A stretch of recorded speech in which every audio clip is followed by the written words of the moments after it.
Hi guys, welcome to another live stream. We watch this from the beginning. Obviously, WWE Raw is on tonight. My WWE Raw pre-live before it happens. Alright, I hope you guys all enjoy the stream. I will be watching some YouTube videos. Alright. I might play Doom or Mario or something. Alright, I hope you enjoy it. When anyone comes on. Oh, hi Jordan. Oh yeah.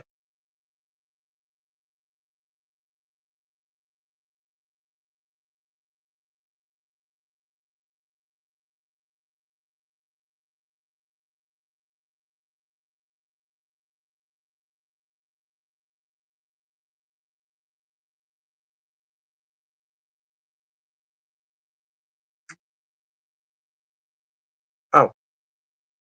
Did that one.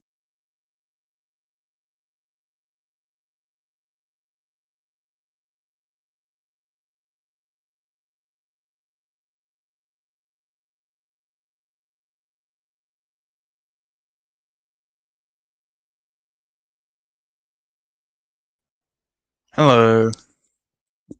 Oh yeah. One more to join now.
Uh,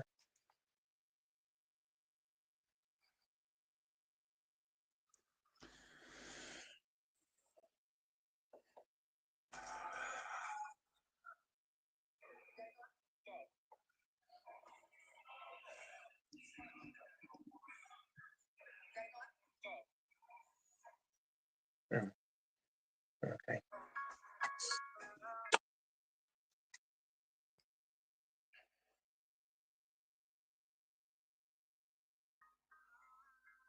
Hey, babe, I'll let you on in just a minute.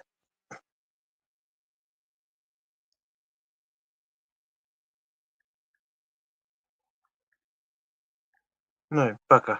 Alright. Alright, I'll just have to stick with that one for now. Right, it's fine.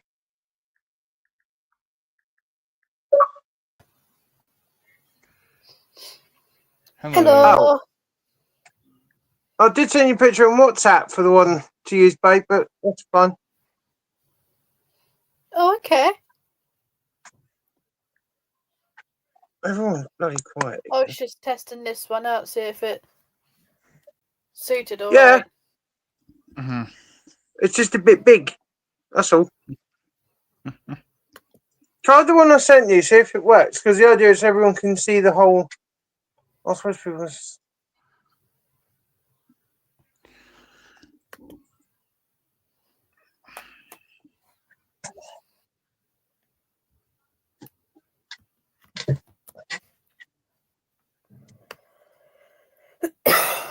Excuse me. At this point, and have struggled and.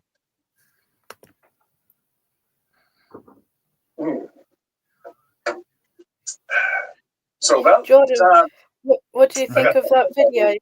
Motion. Where Yeah, on it looks show, really good. back Yeah. then we would do 3-4 weeks in a row. They had this gigantic egg on the set. Yeah, you got it. There it is. So now I'm at home, right? And I'm trying to think, everything I can do. I'm trying to grow my hair out. I'm trying to come up with a different look, whatever it's going to take, right? We're always searching. So this egg, Hello, hi. right? And then all of a sudden my mind just starts going Hey, like, hi.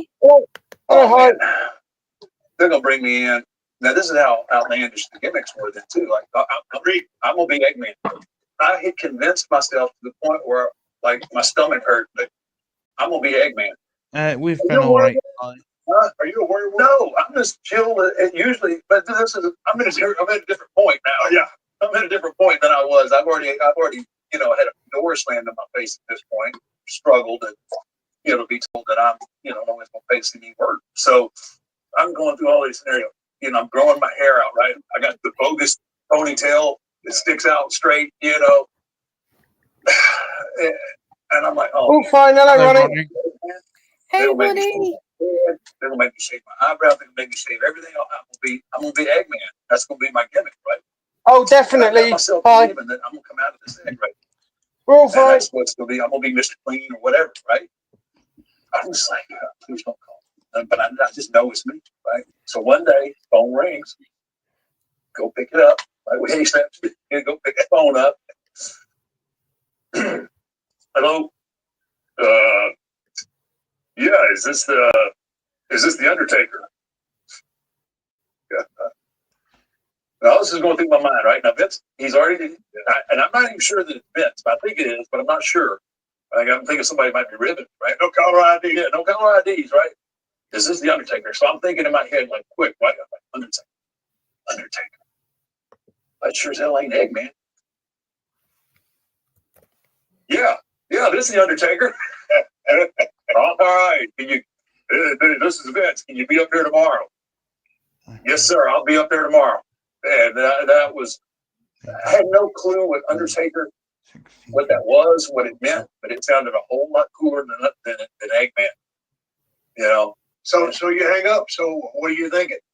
I'm thinking, all right, here we go. I don't know what I got one on the line. I got one on the line. I don't know what it is. But like you said, my foot's in the door now.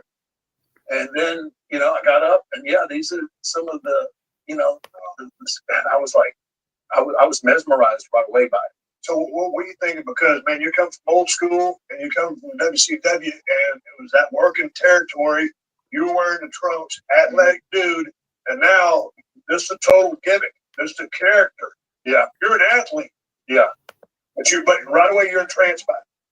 I mean, transpired because there's always, there really is a darker element to stuff that I really used to kind of be interested in. So I started identifying, because, the storyboards, and an old Western Undertaker. And you remember in the old Westerns, they had the gunfight out Main Street, and the Undertaker would come out, measure, see how long, he's going to make the box, right? Yep. So I'm, thinking, okay, that's cool. But it took me a while to put it all together. At that point, I'm doing leapfrogs, drop downs. I'm still working like Dean Martin. And then I'm starting to study now. Now I'm kind of figuring out what this guy is, and trying to get Vince's vision. And then I'm figuring out, like, okay, all right. So it took me a minute to, like, okay, yes, you can do these things athletically, but they don't really fit what this guy's going to do. So for years, then I had to slow myself down so much from what I wanted to do. Yeah, because you're always, as a big guy, you're looking for that next gear. Yeah, exactly. But it's time. I mean, you want to be able to hit that high gear. Yeah. And now, but see, it's interesting because I was to do the full load of it. Fast. When you showed up the Survivor Series, dude, when you came out there, they showed the front row. Kids were scared. From Death Valley. I give you the Undertaker. It's just giving me that. November 22nd, 1990. Yeah, just fucking missed it. I was like watching.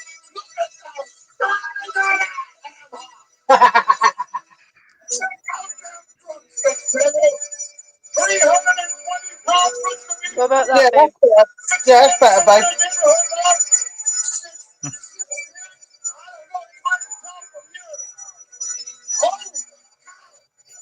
They were legitimately scared, and I was watching. And I was watching that. I was like, holy shit! Yeah, it was. And dude, I was 20-something years old. I said, dude, that's badass. It was cool to look. Everything was really cool. It just took me a while to put it together. So how were you able to change your style so fast? Because I mean, it was a light year change from what you were used to doing. Yeah, as I thought more about the character and what I could do athletically, my presentation became I want to lull people in. I want to stalk somebody when I get them hurt. You know, I want people to feel like the boogeyman is coming down the hallway and right. That's what I was trying to, and honestly, I don't know why, but it clicked.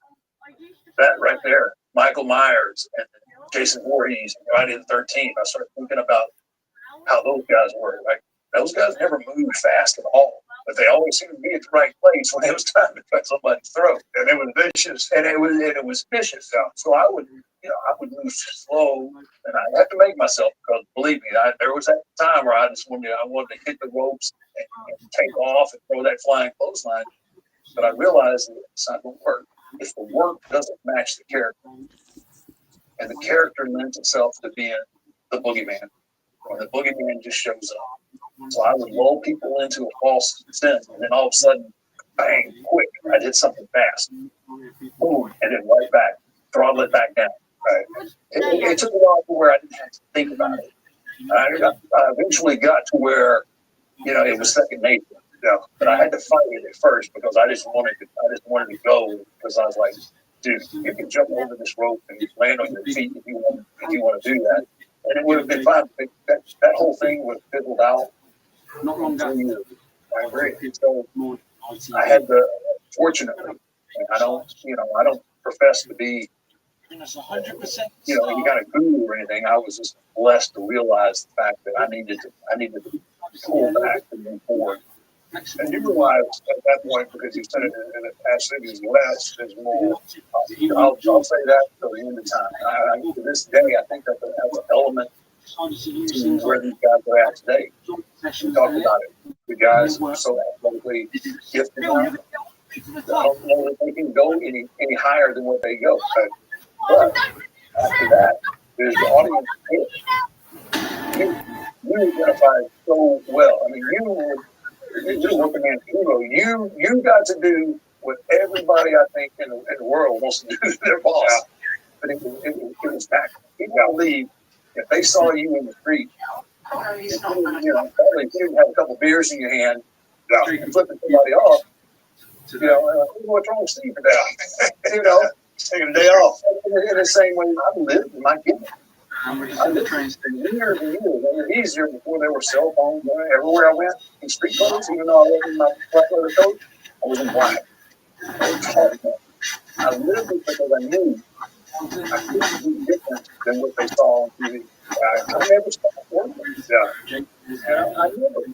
You go in my house back then, open up my house, right there, you would find something that wasn't black. I lived it. And I never tried to put myself in situations where I had to do anything other than on TV. They got a slight variation because I was in street clothes. I was a very lazy kid.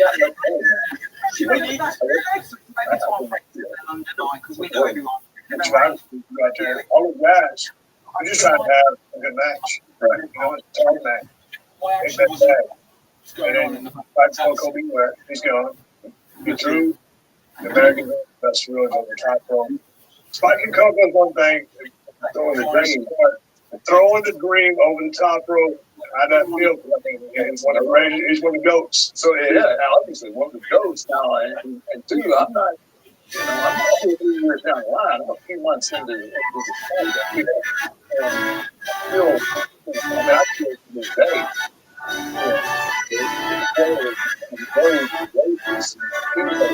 They're up there. I don't care what people say, about me or anything. Those are the guys.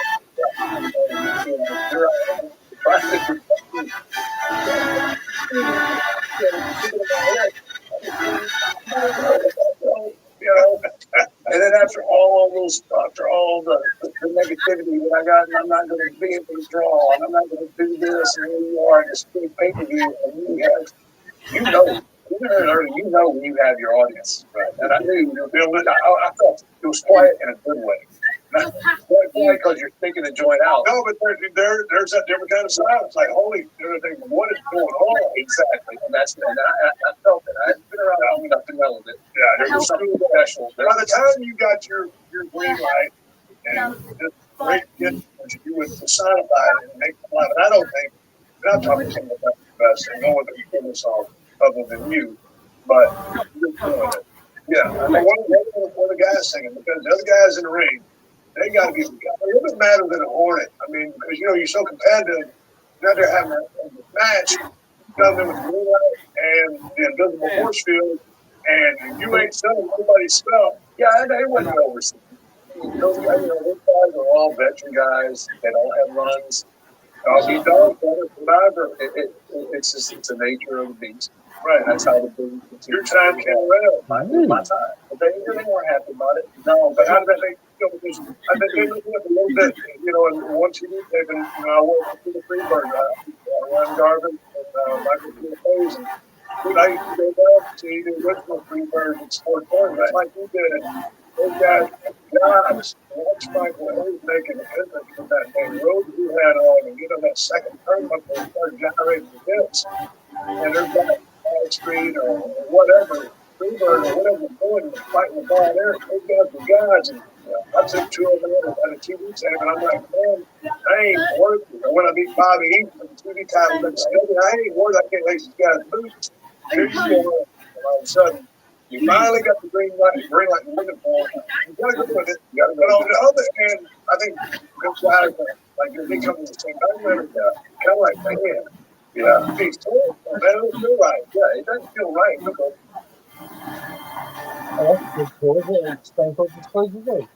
Oh, pick it up. Oh, look at that, dude. Isn't that amazing?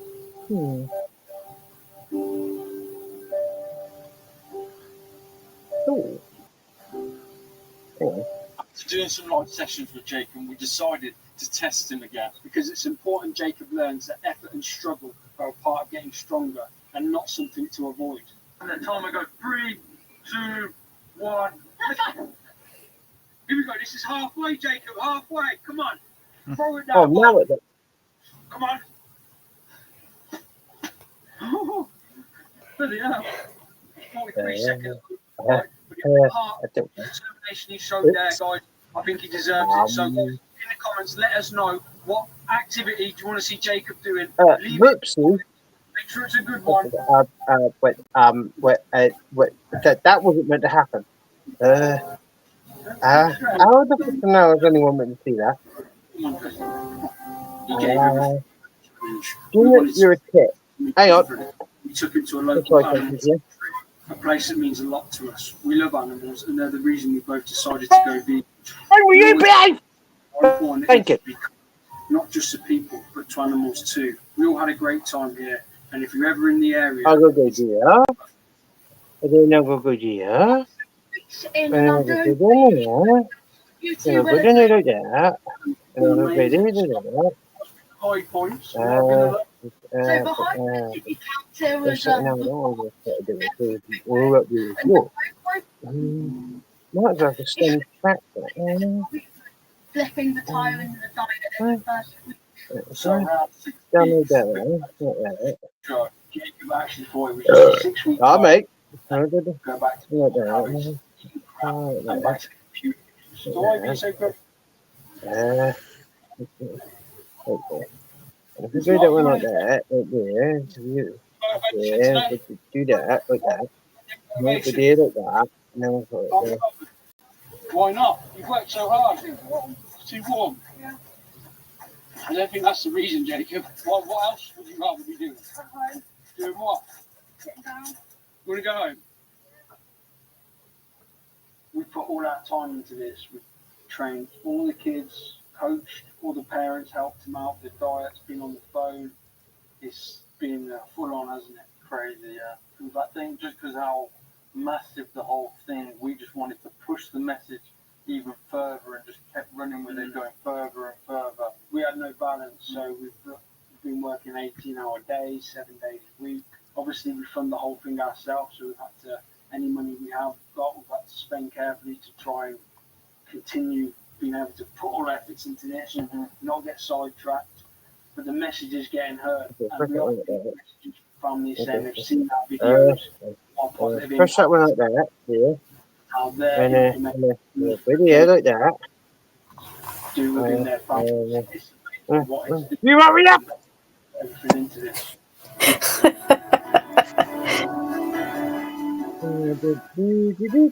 Oh, I missed it. Oh, I'm a bloody idiot. Shut up. Let's try this one here. Like that. Right there. Get out the way! Thank you. Check your mouth, guys. Look at this transformation. Look at all that hard work. It's all paid off, hasn't it? How do you feel? Ooh. Yeah, no, I'll press that one like that. Look. Oh, look at that. Sadly, he hasn't got his box wave t-shirt on because he's coming straight from. Oh, I like that. Getting ready for year 6 as well. Oh no, I'm burning down YouTube. Okay, Seth Rollins, burn it down. Right, now I'm going to press that one like that. And I'm going to press that one like that, right there. Right, and I've got, let's have a little play hit. That sounds pretty bad. Let's try that one. And what was like unhealthy. Here we go. Press that one. Ooh, I'm enjoying this. Oh, I like that. I can hide the background of upgrading. We've enjoyed training you. Press that one. Shall I put it? Ooh! No, if I do that, I'll get blocked. I could put boobies in the background, but I'll get blocked. Something like that. I can put Stacey's boobs. No, that's not. I'm only joking. No one needs any. There we go. And then if I press that one, and then we can go to the really old classic one, right? The oldie one. I think I downloaded it on my phone. On my phone me thingy.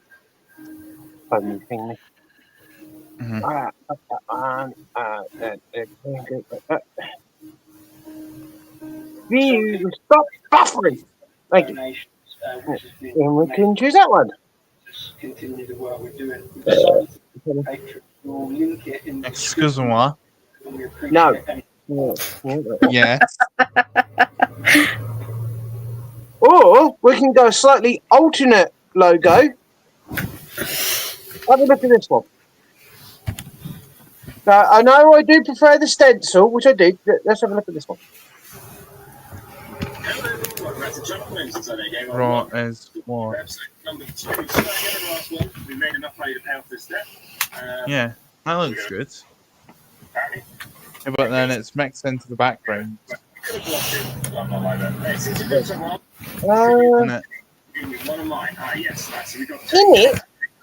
it?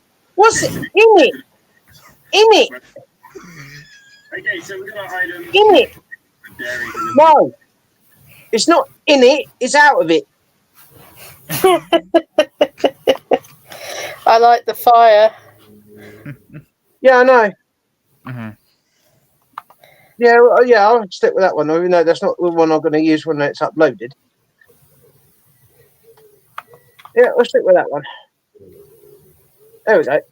Make it look cool. The only comical bit is when this is uploaded, you can see the background change a few times because of me messing around with it.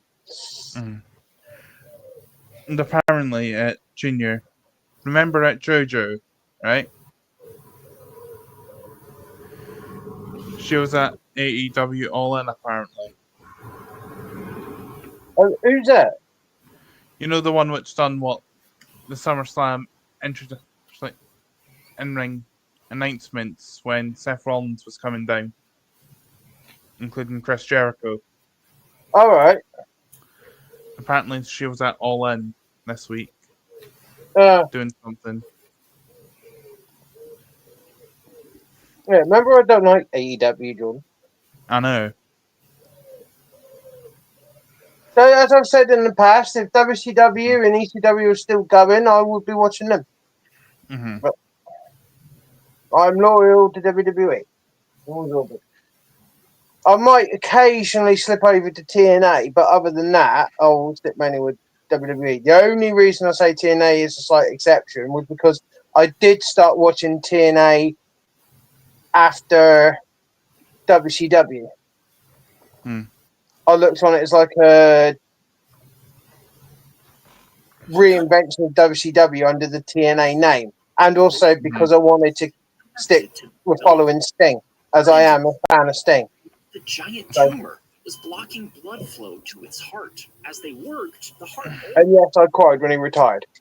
eventually the tumor was removed. The fetus was stitched. Oh yeah, and if anyone's wondering, I will be live until 12:30 tonight, half hour before Raw starts. He cut open her belly and pulled out the I mean, that's an item. And then there you are. You got the thumbs up, and that's the way it is. That's the nature of the beast. And I mean, I had to deal with that internally. But first guy I went and saw when I got backstage, Rose, thanked him. You know, this is somebody that I grew up idolizing and watched so many matches of. And there he is, and you're in total control, and you're making him look like a jabroni. You know, never Dusty would be a jabroni, but you get my analogy. Yeah, you get what I'm saying there. You know, there was so much emotion coming at me.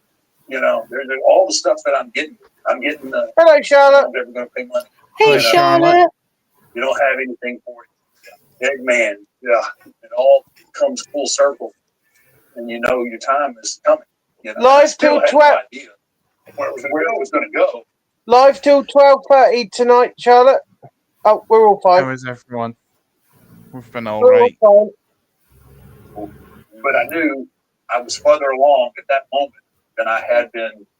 You know, I knew that all the work, all the door slams, everything to that point had paid off, and I was on my path.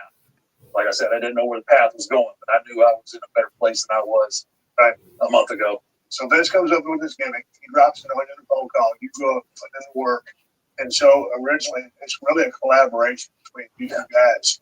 And from the pictures I've seen, Bruce Pritchard, he's saying, it's almost like he's talking to you about a promo, and he's very animated. So who had hand Pritchard you bring this thing to life? Because from a work standpoint in the ring, when you meet Mark Callis, you're a skyscraper, or you're the Punisher. You can go ask a Dutch Mantel or any of the guys, hey man, what you think about my match? Or you got advice for me? Dude, now you're the unknown. Right? You're the dead man. You're the Undertaker. Right? Who do you go to for advice? One guy. Yes. One guy. Well, I mean, we're taking Vince out of the equation? Vince is out of the equation. We're talking about one voice. Okay. One guy. I don't know. Jake. Ah. Really?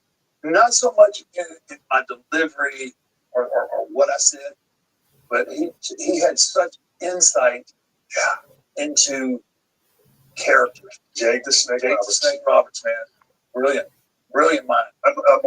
Unbelievable insight that he gave me in how to put that gimmick together. And he would tell me what he would listen to Pink Floyd, or he would listen to Black Sabbath. Which that got me, okay, I would get some heat for this. But, I would look in the Bible at different verses. And back then, it didn't bother me as much that I altered around a little bit. Yeah, also, what did you think of that evolution there, Junior? Started looking outside of the box and how to put all this. Huh? What did you think of evolution? I thought it was bloody brilliant. Although I was hoping Rhea Ripley was going to win, but And then last minute. I do not like Naomi now. I hate her. She's a cow. She's a bitch. Don't like her.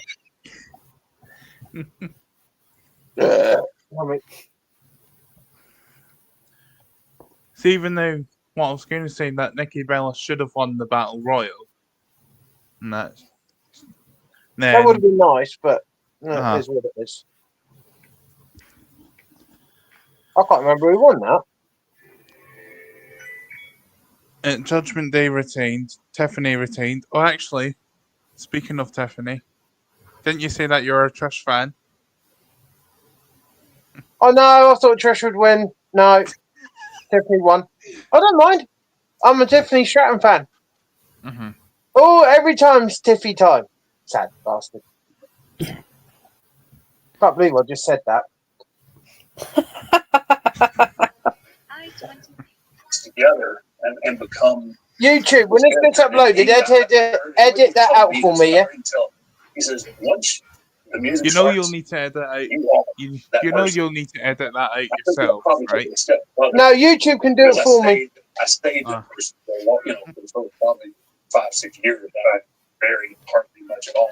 But he had so many good, innovative ways to put things together and look at different aspects of the business that no one got. And he was kind of, Jake never was a screamer, and that was the one thing that I knew I wasn't. I knew I was always it was going to be a slow, methodical promo. And then when Paul Bear came along, and that it was easy. Because he had the high-pitched, squeak, creepy thing, that you got to do, and then I come in and, best of these, Pardon me, always thought, Gas mask. well, that's the message is good. Right. But you told somebody starts talking low, what the hell is he saying? Yeah. He's going, what? He's going, put it in the ground and then worms maybe to rotting flesh. It's just stuff people hadn't heard. Right. And the rest of them, and they become enthralled with the darkness and how morbid the stuff was that we were doing. And then it really gelled well. I want to get to the body of work because to me, like the body of work would be like a guy coming in territory to get over. And this is the story I heard. I believe it to be true. And when Jake first came into maybe New York for the first time, he was going out there trying to have those matches. And what's calling over is put that in the book. I'm trying to have the matches with these guys. I didn't bring you to have the matches. I brought you here to get over. And so that's when Jake started taking more and getting over. And then, you know what I'm saying? Well, yeah. So when I look at, kind of those first couple of years, it wasn't like, and correct me if I'm wrong, you're not going out there trying to have 5-star classes, which you would ultimately go back to. And some of those later WrestleMania matches, you would do match of the year. But to me, it seemed like that mission was get that character over. You're an attraction. Other guys are going to bang, bang, boom, do this, but you've got to get this character over and sustain it. I think it's on the last 39 years. Is that a correct assessment? No, that's very great. What I had to do early on, I had to put my ego aside for the sake. I couldn't have a good match. I couldn't get in my own way. Yeah. Wow. That was difficult because you get to see all these guys going out there and tearing it down, and knowing inside you, like athletically, yeah. I can do all of that, and I'm 8 inches taller, and I'm 100 pounds heavier. I can do that. No one would care. You go out in 8 to 10 minutes, do your stuff, and people are enthralled. And it took me a minute to figure it. It's like back to the less is more. Yeah. And it gradually becomes second nature. But it was a struggle by my own ego because you got these guys out there just tearing it down, and you can't see what the audience is. All you're seeing is your pride. Like, and you're hearing the pops. You're hearing pop. Yeah, you're hearing it right.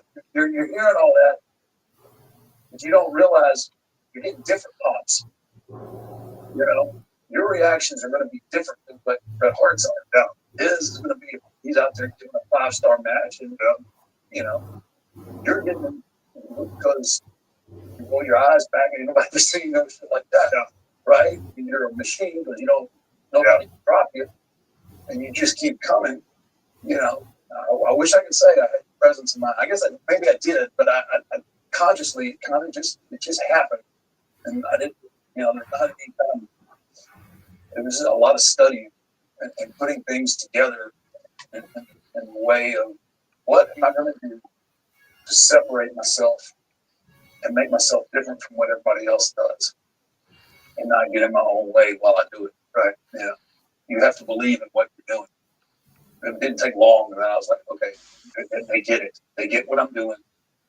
People start asking you, "Are you really dead?" Right? I can't tell you how many times early on I got, "Are you really dead?" And you're sitting there thinking to yourself as you know stuff, you know, you don't acknowledge them. You're like, this guy just asked me if I'm really dead. Really? And the gimmick is going. And then you shift gears a couple times along the way. Talk to me about, you know, you said it many times, always finger on the pulse. You lasted for so long, like, and changed gimmicks. I mean, we did a panel with JBL Legends a couple years back. Me, Sean, Triple H. And it's like, dude, distinctly different departures from the original Undertaker. And then you end up going back to it. And so for many people, that was suicide. Yeah. But we said, dude, everything the guy does is authentic. It's him, or to him, it's a shoot. And it always worked with the people. So just tell me about riding edge of damn razor blade for so long and not falling off either way. Yeah, I think probably that's my best attribute. Anything you can say is being able to figure out. Like, I always felt like if I started feeling stale, my audience is probably feeling it before me. You know, because you get wrapped up in what you're doing. So, you know, the small changes, the breaks at the right time. But I don't think I would have made it through. If I hadn't changed when I did to go to American Badass, I would have made it. The character, I don't think, would have lasted through the Attitude Era. I was too handcuffed for our content, right? And to tell you the truth, you know, I mean, I'd already been there 9 years, 10 years already doing. God, I made some changes, but I needed the handcuffs off. I needed to let go and let them see just a different variation, which opened the door to how, you know, when I brought the gimmick back, then I was allowed, you know, like you said, I kept a little bit of everything. And, you know, man, what a good read that was in Attitude Era, because I agree with you because everything was edged up. Oh, yeah. As your American Badass, you come to Super Devil, those type motorcycles, all kinds. There were Harleys, there were whatever they were. Best version of the Undertaker. You're drilling right here, right? Oh, yeah. It's all on the line right here. Yeah. My inspiration. Yep. Ain't no taking it back. Ain't no taking it back at this point. All right. Babe, you already know that, you tit. Oh, that's that shit. My inspiration for our dress when I go out, when it's not too hot. Attitude. Oh, what I just do. So admittedly, I don't have the long leather trench coat, but I make that for the classic biker jacket. See ya. What is a good flat back road dog? That's the point. I need to get that. The long leather trench coat. Her. He's the greatest. Yeah. And a sleeveless. Oh, no, I just stepped in. I'm sorry. This is a good one. He'll post. Oh, absolutely. Oh.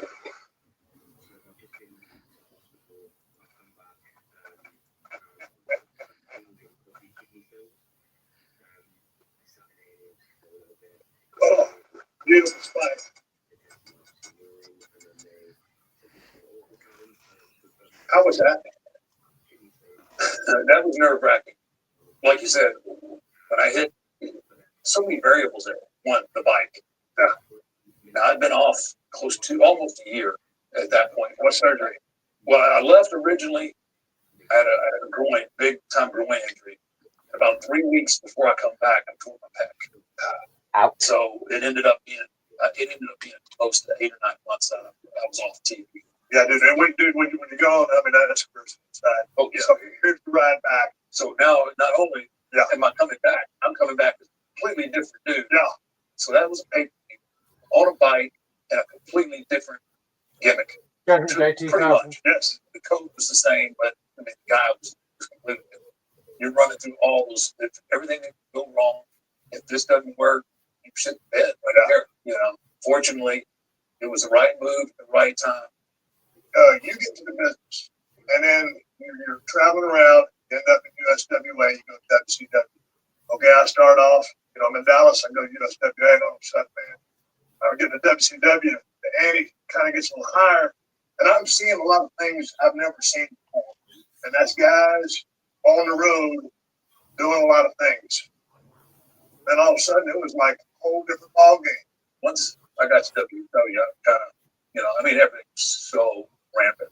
Things that you see, you try to tell people outside our industry some of the excesses, right? And they look at you like, crap, there ain't nobody does that, rock stars do that.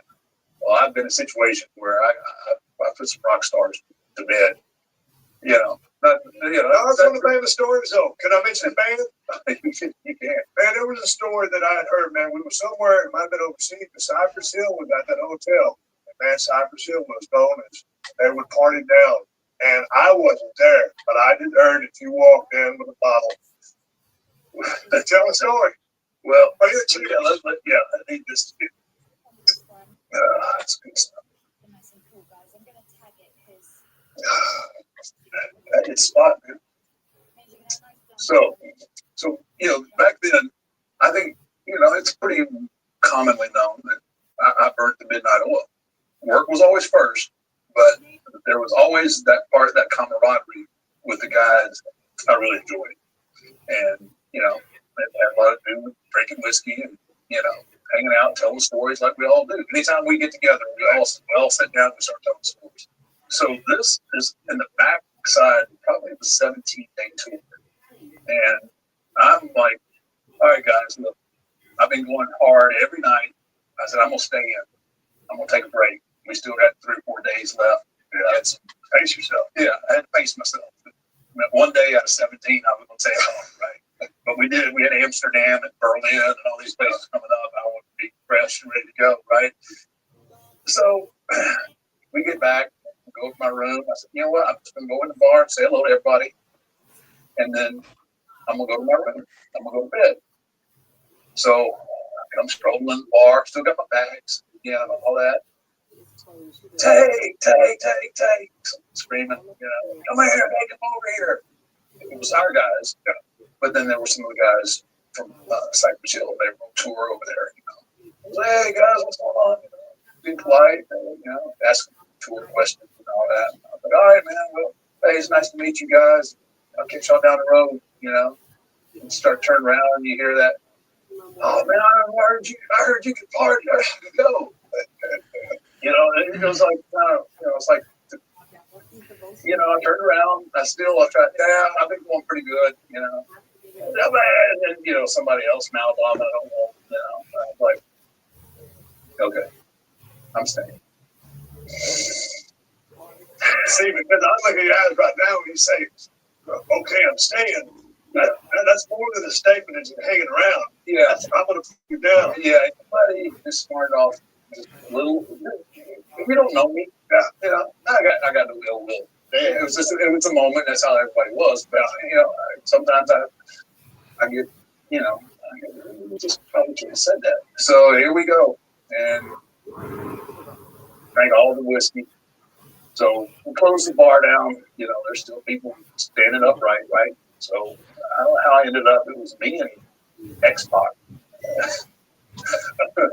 And we end up in one of the guys' room. They're known for their cannabis intake. That's never been my deal. But I remember sitting in this room, with people that really didn't know, and it was like this haze. Kind of sit like a ball and come and sit down at a certain level, right? And I'm sitting on the desk, looking around. There's only like 2 people left that are upright, and the bodies just laid out everywhere. And I turned to say something to X-Pac. Well, X-Pac is asleep on my shoulder like this, right? I gave X-Pac the nudge, and I said, and he what up, Ted? Like he's been there the whole time, right? You and Shaw, right? Yeah. What's up, Ted? I said, kid, I think our work here's done. Okay, all right. So I pick him up. The door opens, and a big plume of smoke falls out into the hallway, and it's like, It was like the gunfight at the OK Corral, right? And I was, believe me, I was feeling it. And I remember coming down and saying the next day, well, I was bad. I felt bad. That next morning, we had an early call. And I'm telling myself in my room, like, you want to go down? You're going to be told. I'm feeling my head's pounding. But I come down there, and I was like, hey, guys. You know, they're all, you know, they're still trying to call and get guys out of their rooms and everything else, you know. And I'm like, hey, guys, how y'all doing? We all going today? Like, you know, I'm no selling it to, you know. Do that story was so legendary because, like, that dude, Taker went in there, he wasn't even going to do anything, and he was the only guy that walked out. He could carry that spot. But that, I mean, the boys always respect me anyway, and just the kind of passing plays. But that night just amplified everybody's respect for you. There's this one picture of the back of a bus, and a bunch of us guys are around a circular table. Talk to me about this picture and what it means to you, because you know a lot more about this than I did because you've got better memory. This picture is so significant in so many different ways. So this tour that we're on, and this is getting close to the end of the tour. So Nash and Hall are about to go to WCW. Derek Briscoe, Paul Bear, X. Look at that. Triple H. Here's the thing about Triple H. Triple H does not drink. Every now and then, in Blue Moon, you will have one beer or one drink with the guys. Just, you know, but you know, that saying, I never touch a guy don't drink. I never felt that. No, but every now and then he would drink. But even if he didn't, everybody knew that was his gig. That was who he was. He wasn't an alcohol guy. So you respected that. No, you respect it because it's hard. It's hard in this business in this atmosphere. I've never seen a guy drunk in my life. There's one drink. There's enough drinkers in that picture right there that he didn't even really have to drink. That was a really significant point in our industry and what was about to happen. So Nash and Hall are about to go to WCW. And then the Monday night they're going to start kicking our ass, and you know, with Nitro. I mean, that all happened shortly after this picture was taken. Let's talk about the attitude there a little bit, because I'm sure you were there at the Garden when the hug, what they call that, when the road came in the Garden. Were you there? I wasn't there. You weren't there? Okay, I was. And I didn't know what was up. And then all of a sudden, Nash all goes south.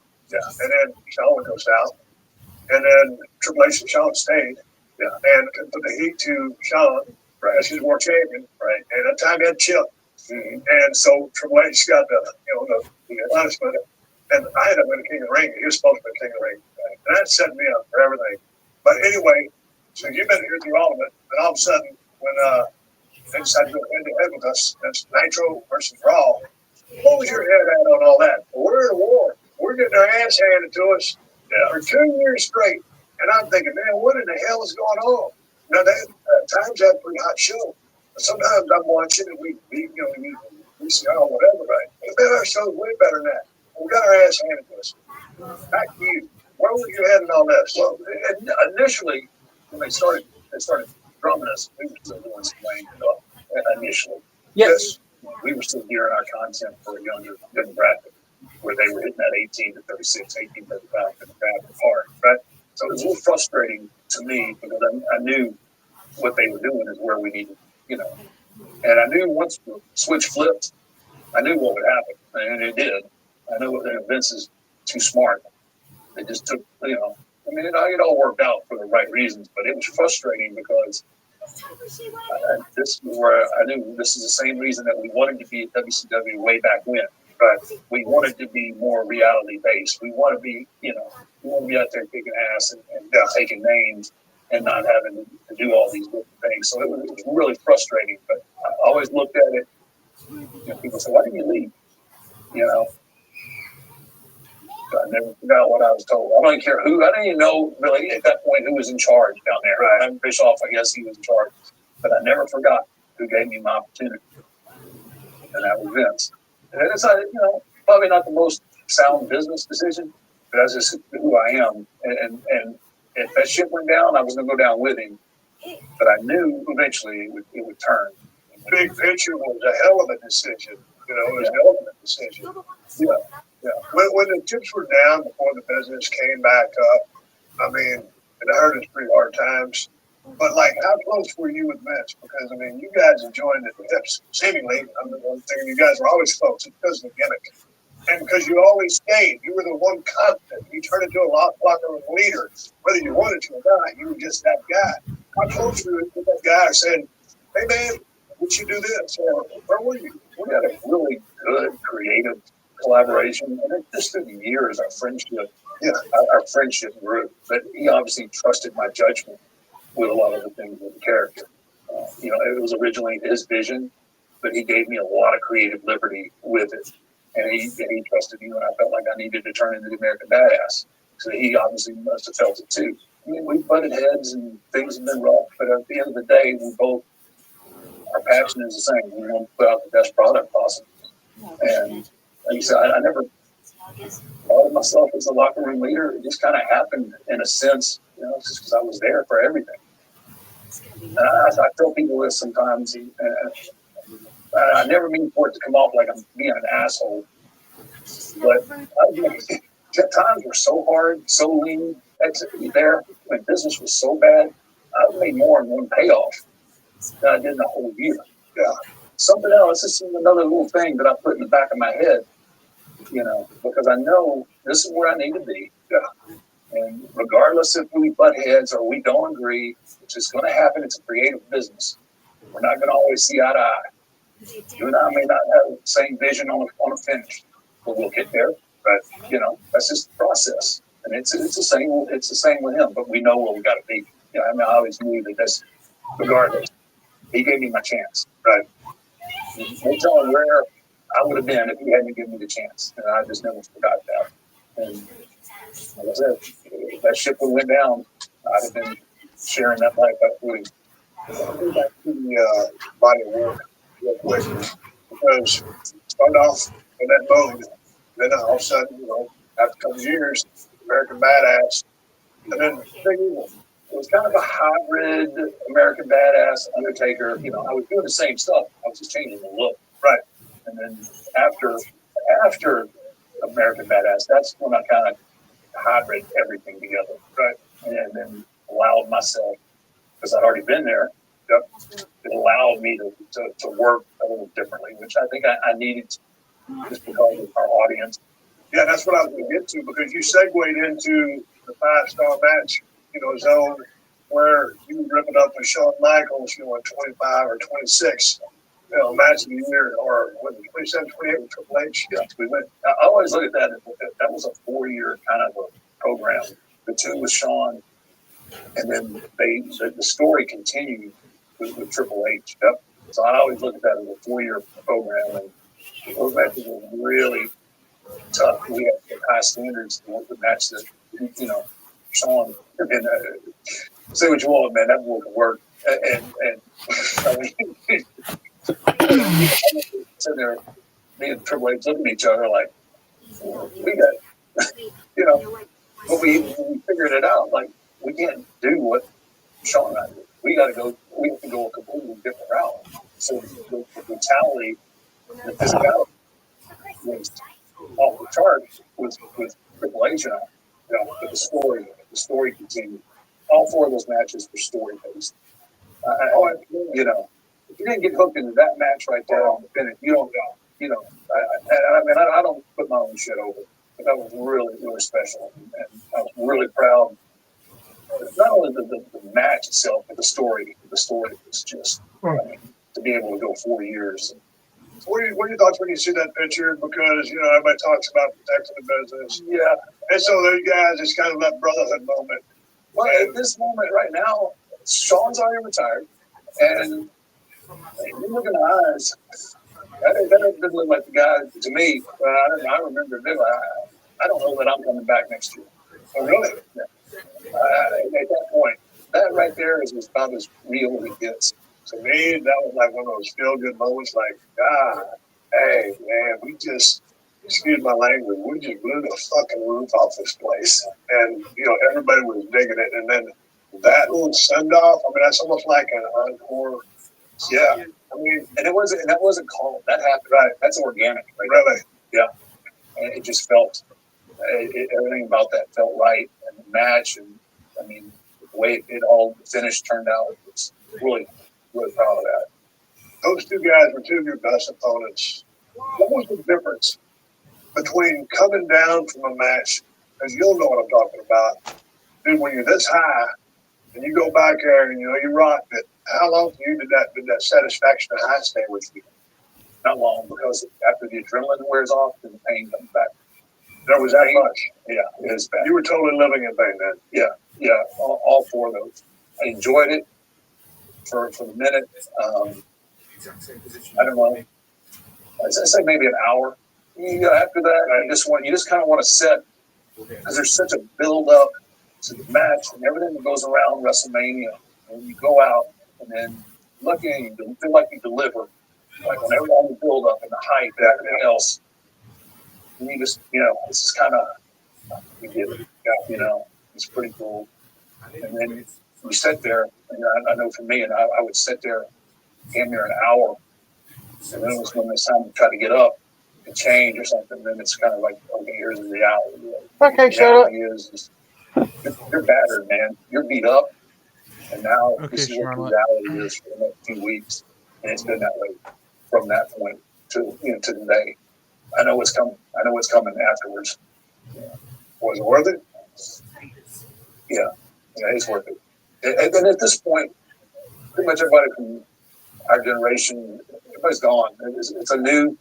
It's not so much about the matches anymore. It's about personal challenges with me at this point. Sometimes Vince wants me to do a favor and do a show, and it's about the challenge of it. Can you get yourself to the level that you need to go out and perform at a level people expect you? And that's my biggest demon at this point, because I know that the window is shrinking, and my biggest fear is becoming a parody of myself, and that's something that I struggle with. Like, I don't want to stay too long. I always told myself, don't stay too long. And there's some days, some matches happen. I'm like, stay too long, and then you come back, and then you tear it down again. I was beat up to here. I mean, I thought this was the end, and I did too. Honestly, I thought it was all over. I was like, this is going to be worth more than coming out and giving any speech, doing anything that just don't fit. It doesn't fit to what I do. I said, this will register more with our audience. Sure enough, I got talked into coming back. And, once I start training, once I start getting ready for something, then you can get caught up in it. But at this moment, I'm not coming back. But you're at the point now, okay, WrestleMania is one of your legacies for lasting as long as you have. And that would have been seemingly the perfect time to walk away. But I was remiss at missing talking about the streak. It is unprecedented, it is unheard of, and will never, ever be duplicated. At one point, you were 21-0. Fifth, looking at this picture, we would have gone 3 years back in history at WrestleMania 30 against Brock Lesnar when he defeated you to take your record to 21-1. This is important.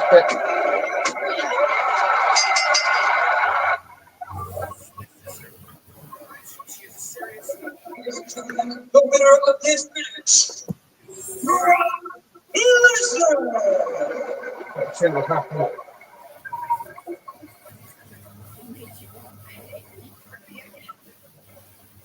Would that have been, or was that a good time? That's the $1 million question. I guess it could have been. The thing with this match, though, not everybody knows. Somewhere within the first 5 minutes of this match, I get concussed. I never did that. I don't even remember this night. I mean, I've watched it back now. I obviously know. My last memory that I can definitively tell you happened at about 3:30 in the afternoon when my wife came backstage and we had a conversation. That's the last thing that I remember on my own of that day. At this point in my career, there is a huge process of me getting ready between the stretching, visiting the doctors, doing everything that I have to do to get myself ready to go out and perform. Gone. And when I say process, we're talking about an hour and a half, 2 hour process that's just completely gone. My memory picks up, I want to say 4:30, 5 in the morning when I'm in the hospital, and they're coming to check on me every few minutes, asking me my name, and I've got no clue. You were in the hospital after that match? Oh yeah. I walked back. I went through Gorilla, and I sat down, and then next thing I remember is I'm in the hospital, and there's doctors and nurses keep coming in, every 5 minutes. What's your name? What's your birth date? Where are you? Got no clue. One thing I remembered was my wife's first name. And I got to the point where, they come in and they ask me where I was at. I had no clue where I'm at, no idea what my birthday is. So they leave, and I call her and I say, where am I? And she's like, I'm not gonna cheat for you on this. You gotta remember this on your own. And I'm getting hot at her because she won't tell me where the hell I'm at, and I got no clue. Yeah. I've watched it back. You've just started watching WWE. Where it happened. There's nothing Brock did. I think him not knowing that I was concussed, and I kept taking belly to back suplexes, but I mean that's not on him because I was still moving. Right. When I watch it, I can tell that I'm lethargic. Right. Like that I'm not moving and I'm not thinking like I would be normally. I think that probably after that's kind of what set in motion because this screwed me up. This screwed up my confidence. And you figure after you've had a career 25 plus years, and you've seen every situation, you don't get shook up. Well, that is a false belief because this shook me up because I couldn't pinpoint where I got concussed. In my training, I'm like a fighter at this point. So basically, I'm in camp to try and peak on this night. And I think what I did by doing it that way, I think I went to the well one time too many. My body, although I was trained and I was in shape, but I don't think my body was ready for the trauma.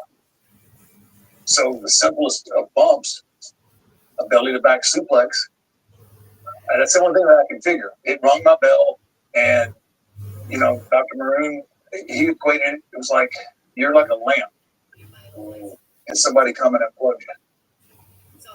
Your mind stopped making memories. That ate me up a while.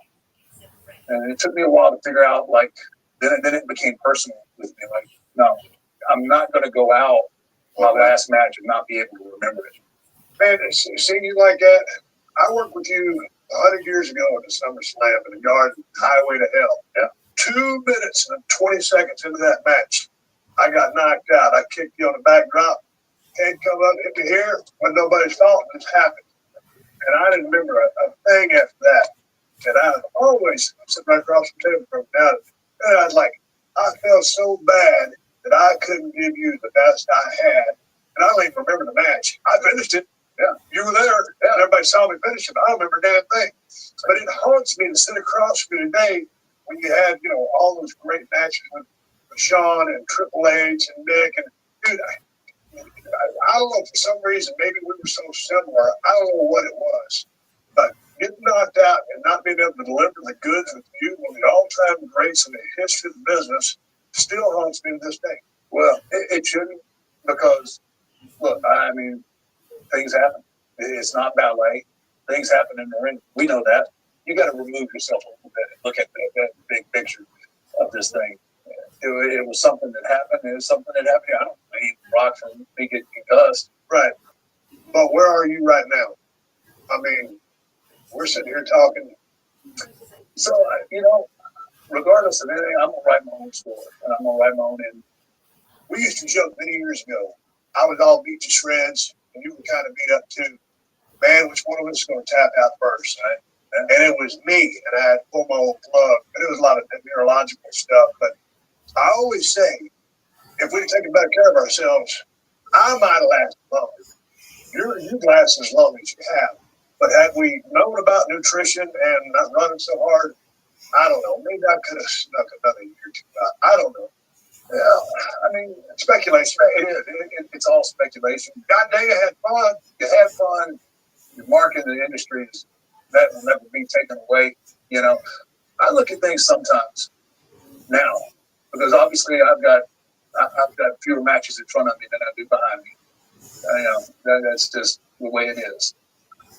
But you know, there's only one person that I've come across that has been really at perfect peace with himself by pulling the plug, and that's Sean. Yeah. He knew when we walked out of the ring the second time, 26, he was done. Yeah. And he was at perfect peace. Sometimes I look at you guys and I think maybe that was kind of a somewhat of a blessing. You know, obviously I'm not, it's taken away parts of the thing, but you didn't have to make the decision. It was kind of made for you. You know, you still had, when it happened, you still had rubber on the tires. Yeah, that goes without saying. But the decision was pretty much made for you. I pulled on the plug, and so it wasn't a doctor telling me. It was me like saying, "Hey, man, it's just called off." Yeah, that was the story of it. But you're smart enough to know what the long term, and you run the risk. Yeah, I run the risk. Sometimes I go out now, I feel great. Other times I don't feel so good. What happens is when you start having to think, when you have to start thinking about what you're doing, that's when it becomes really dangerous. Now, you have to go out there with a clear mind and do what you're out there to do. Once you start worrying about, well, if I do this, am I going to blow is my knee going to blow outside? That's when it becomes really dangerous, and then it breaks down everything that you do. There's no continuity, there's no fluidity. You can't work with fear. You can't work with fear, not in this business. And the other guy's trusting with his life. So exactly. What are you going to do to him? Yeah. Exactly. And you deal with it? I had to deal with it. I didn't deal with it in a real good fashion. Yeah, that's part of it. You know, I think, like I said, it's important that I write my own story about how I do this. Every time I go out, I'm going out one time. You know, gotcha. I went out, and I had that match in Saudi. I saw that. Rough night in the office. But you took a bad bump on the backside of that. I mean, because he was out on his feet. And God dang, man, when you start the list of injuries that you've had, the list of orthopedic surgeries you've had is up by 20. You're a tough son of a bitch. But God dang, man, when is enough is enough? When are you looking to gift horse in the mouth and going to the well? One too many times, there's got to be some finality somewhere. And what's so funny is, like, I came back. Right after that, I was still feeling the effects from that match. But man, I know you're the same way. Pride is some bitch. And it doesn't matter. You're on the face of the Mount Rushmore. But just like you just told me, it still bothers you that you didn't give me the match that you felt like I deserved it. I'm not going to let that be the last thing that people remember. It wasn't anybody's fault. It's just one of them bad nights at the office. It was so bad, almost didn't make it back, but I came back. It's a joke around my house because I've retired. I've retired 15 times. I tell my wife, I tell Michelle, you go see it, babe. She rolls her eyes at me too.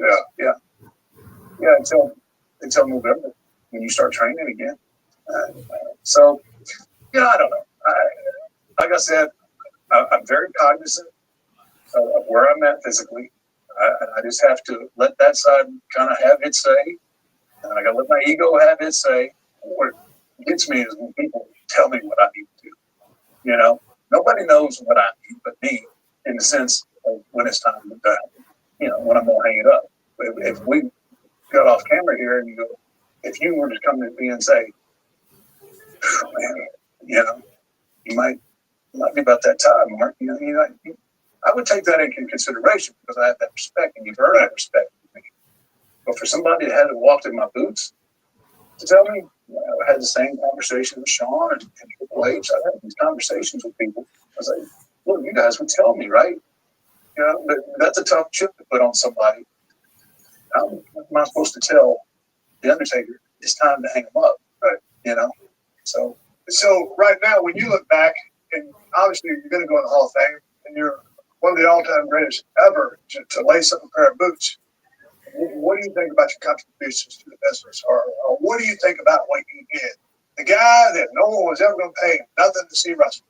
I'm proud. I feel very blessed, honestly, to have a career. I was fortunate. I mean, I think preparation and luck, it's the old saying, preparation and luck create opportunity. You know, all the surgeries, it's all been worth it to me. You know, because I've got to do, for 30 plus years, I've got to do what I love every day. Not everybody can say that. So, you know, as far as my contributions, hopefully 10 years from now, people will still, you know, they'll still remember some of the stuff that I did. Those were good times, bro.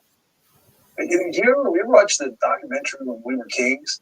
Oh, it's awesome. It's about Ali and Frazier and all. Man, this is when we were kings. Yeah. You know, times, I mean, this was good. Well, I didn't appreciate that one, did I? Man, when I look back some of these, I ain't a real sentimental person. God dang, I love Nick. I know you do too, Jeff. I had such a good time in the business, and it was the thing I enjoyed most in my life out of everything that I've ever done. I get emotional talking about it. I almost start crying on the show. There's us. That's either Kuwait. That's Kuwait. United Arab Emirates. You remember on those tours? Yeah, man. You remember on those tours? You know, they would say, "Hey, man, there ain't no alcohol over there." Yeah, I would say to someone at the time, "That's cool, man. I'll just go down there and I'll dry out 2 weeks." When you get over there, you want a damn drink. And all of a sudden, they got the kayfabe stuff. Yeah. Remember that time we went over to Afghanistan and went and saw the snipers, and snipers had all the stash. Mm-hmm. They said, "Look up a bunch of beer." And those were some special times right there. Look, I had a double air race, man. Well, that's how cool I was. You were kicking it, man. Yeah, I had to have that 19-inch neck to support that gold chain. At least. Hey, before we go home, let's end up on a high note here. I've got a long-awaited apology that I got delivered to me. Yep. And I'm trying to hit the go home button, but I gotta go here. You got to apologize. I got to apologize for something. Oh yeah. That's Insurrection 2001, Manchester. Oh, is this the year? That's the year. The night the plane ride from I hell. almost chopped off the Undertaker's ear right there. Dude, I never knew this. Great match. It's still there. That was just for the business there moving. Maybe Earl's like, "Man, your ear's jacked up." Yeah. So it ain't me. You need to apologize. You need to know who you need to apologize to. Who? Kurt Angle. Oh no, I got that story. So, you, me, and whoever had basically take a shower in the sink because we had to get out of the airport. Noise. Yeah. Yeah, we had to make the deadline. So we basically shower in the sink and we get on the airplane. And then you're basically holding your head and you're kind of in and out of consciousness from what JBL described the story. I'm over there drinking. I didn't know, or this how oblivious I was back in. Dude, I was riding the lightning the whole time. You know what I'm saying? We know. So here's why the apology is happening heartfelt now, because I don't remember apologizing to you back then. So I'm doing my thing. You're in and out. The boys are partying.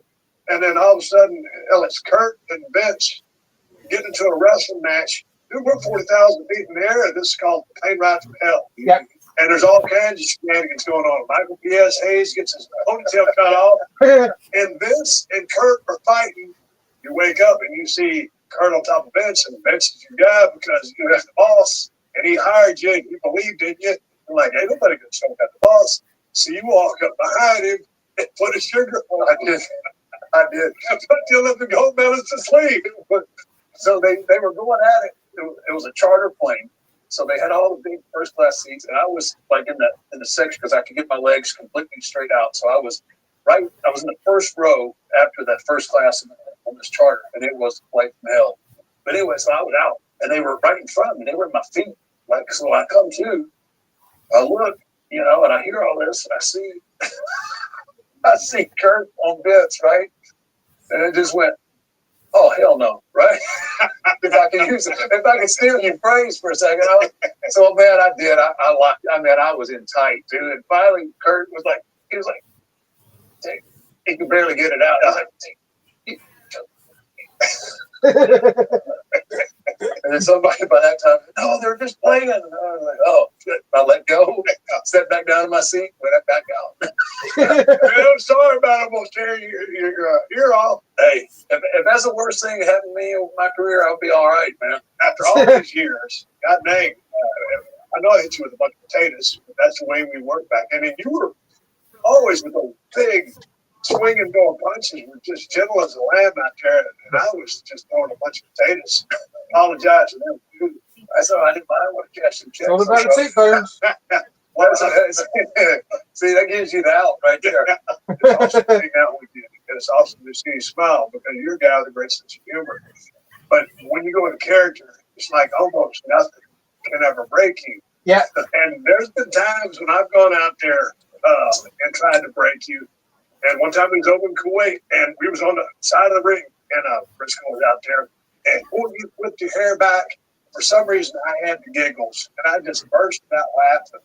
And you started laughing your ass off. Yeah. So tell me the story. That I got you in 30 years. Right? I can probably count on one hand the number of times that I've actually broken. What that was, so to backtrack a little bit. So if you remember, it was like a soccer stadium, right? Yes. So we're all feeling pretty good about ourselves, right? Oh man, we got this police escorts everywhere. We roll up into that stadium, and there might be 800 people in that stadium. And we're all looking like, what?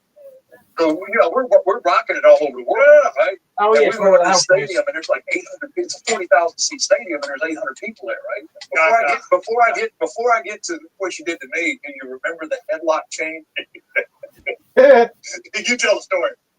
This is the most hokey shit that you ever was going to say. It started out, so it was a battle royal of some sort. That was what it was. And then our stuff was happening in the same match. It was a battle royal. Anyway, somebody grabs a side headlock. And then somebody else grabs the guy that's got the side headlock, grabs them in a side headlock. And then the next guy grabs that. So they ends up with like a 6-7 man daisy chain headlock. And it's like, it must have been a lumberjack. I don't know what kind of match it was, but there's an 8-man daisy chain headlock, and it just went downhill from there. So I remember being on the apron. I was right in the corner. I was right here. You were on the other side. There's the ring post, and I'm turned this way, and I turn back to look, and I bet our faces are this close together, right? Which is just think about at the time, Undertaker and Stone Cold Steve Austin, right? And you just laughed at me like. I think he even pointed at me and was just like, like I'm just thinking about like, what am I gonna do? And I'm like, crap. There's 800 people here. It ain't nobody gonna know that I did. I think I busted out laughing. You did. And then the caveat to the daisy chain headlock story was we were all in the daisy chain. I can't remember who started, who stopped it. But we was there, and Aldo Montoya was on that tour. He was walking around. I said, dude, get in. And I, go to the front of the line and grab a headlock because if you cinch it up, you got control of everybody. He went on the back end and stuck his head underneath somebody's arm. He stuck his head under the guy who was in the original headlock. That's right. Like, dude, you could have been the king of the world. I could have put the chain. He had the whole roster. He could have been the king of the world. Yeah. And I see the one other thing, if you remember, before we get to this reel, I would show you one other thing. We're doing a test of strength. Well, you know when we started doing the daisy chain chest? Unfortunately. Yeah. Okay, because you're the power display. So anyway, test of strength is when Mark and I lock hands here and here. Yeah, there we go. And God dang it all. So we're up there, we're working it, and you were doing it with somebody, and I went, I chopped in and joined in, turned it to a three-way. And so everybody caught the fever and started chopping in. Before you know it, we had about 8 guys on a test of strength. It's the most ridiculous thing you've ever seen in your life. But it's a bought show. And so there's a little bit of guy going on. And all of a sudden, when you went like that, to the power position, I immediately went down and everybody went down to their knees and you were standing on. No, before that, though. No. Before, it's even worse than that. What? You were the farthest away from it. Yeah. Right? So basically, we were like this, and there's everybody's like that. So when I initially did it, nobody here sold. You sold it. I wasn't even touching you. And then everybody figured out that they needed to sell it because you went down. It was so bad. Well, I got you on the ropes. I take you to some of the finer moments of when people were trying to break the Undertaker. Oh, there we go. He was good. You know what, TV? You need to make tasty. You need to get to an RV. Go for a couple $1,000 miles. This is so good. A couple dollars, little baby. I'm biting a hole in my lip. For a little bit tasty. That right there will make you. You can look at me. See me biting my lip? Right at your brother. Turn the thumb down. Almost got you. The man sure got me. You, Chris Jericho. I almost got you here. Undertaker. This all I live is the one take. Stone Cold. Whether we like each other or not, it doesn't matter. No matter. Because we're going into this with the WCW and ECW breathing down our necks. Breathing down our necks. They're breathing in.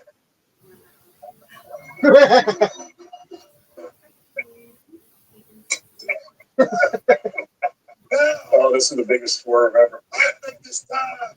Were you hot here? For the Undertaker, Rudy. No.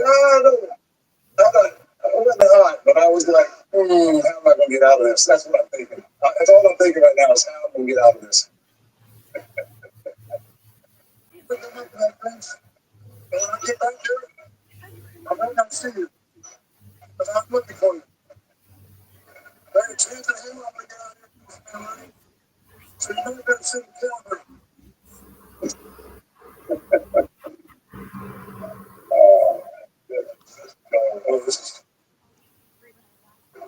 It's what I love about Vince. Mm-hmm. I mean, that and what he's about to do. I mean, to go to the nth degree. Look at it. Look at it. Look.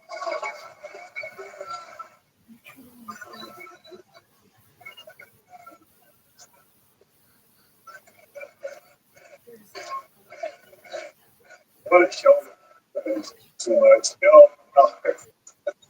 There's the man doing spinnery. Oh my god.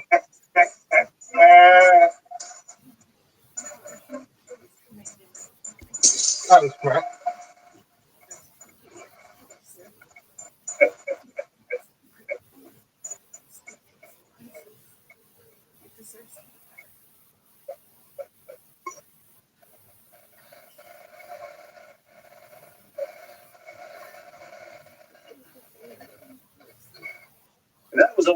That was halfway through that. Yeah. They kept sending guys. Yeah. Something happened. I don't remember. They got a big enough distraction where I left. I ran. I didn't run, but I power walked out. And he said Big Show after me. And I come back to the curtain. Big Show was reaching for me. And I said, Big man. I said, you may whoop my ass in the end, but you're going to eat something before you get that curtain. And he said, okay. But that went on for a good hour with the guy to get to take Rooney. Yeah. And you know what else I remember? You're afraid of the claw. Oh my god. What about here we go? I mean, this is when business is rocking. And here you have Stone Cold against the Undertaker. You're afraid of the claw. You're afraid of the claw. I couldn't laugh then, but I can sure laugh now.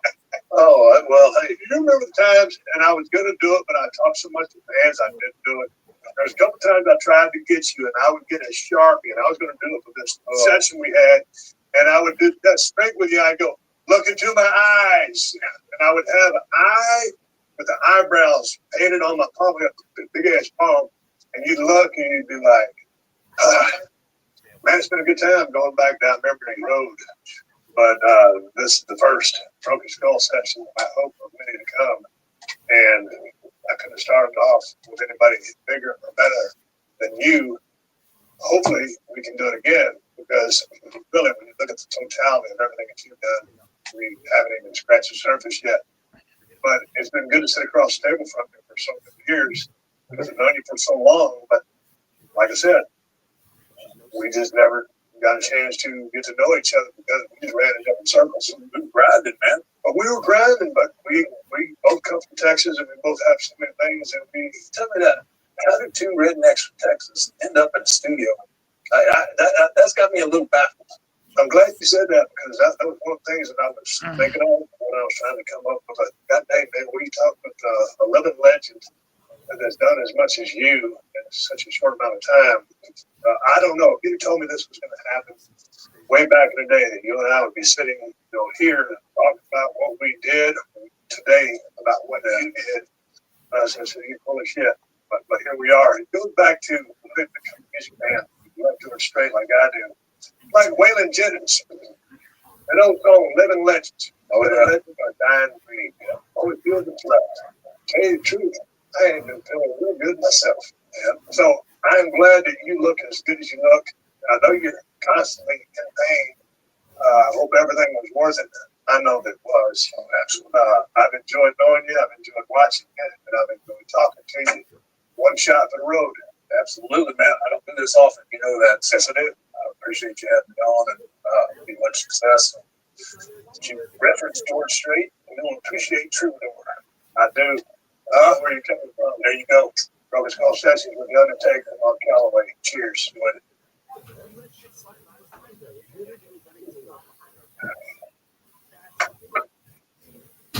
Appreciate talking to you. I'm Stone Cold Steve Austin. This is The Undertaker, Mark Calloway, a living legend. Been a good time here. I look forward to catching you down the road. And that's the bottom line. The Stone Cold said so. Hey, I'm Stone Cold Steve Austin. Welcome to the Broken Skull Sessions. I started this show a while back with the one and only Undertaker. Due to popular demand and due to the fact that he had way more stories to tell, I invited him back for one more round. And this is it.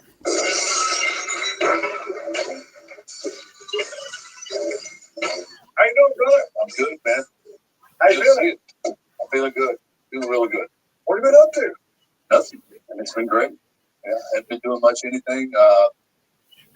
Just, we promoted the hell out of the last ride. And now here we are, of all things, Undertaker Appreciation Month, which, How does it feel going to all of a sudden this 30 Days of the Dead Man?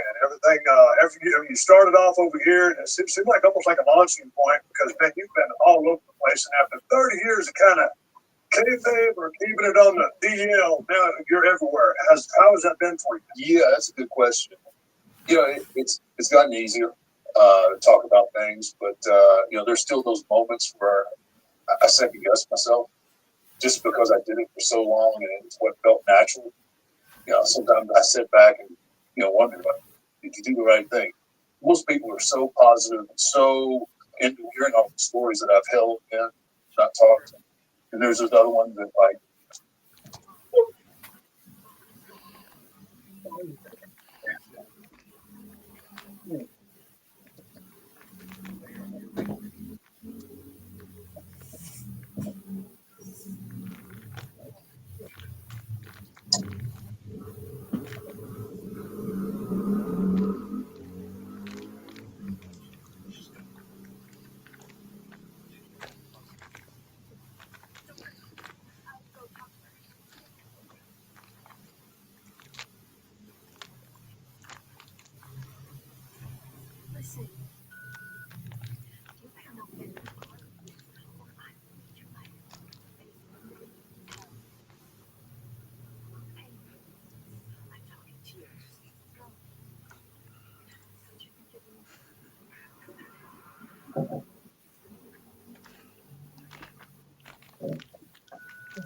oh man, I wish it just faded away into the sunset. And I have that internal battle myself.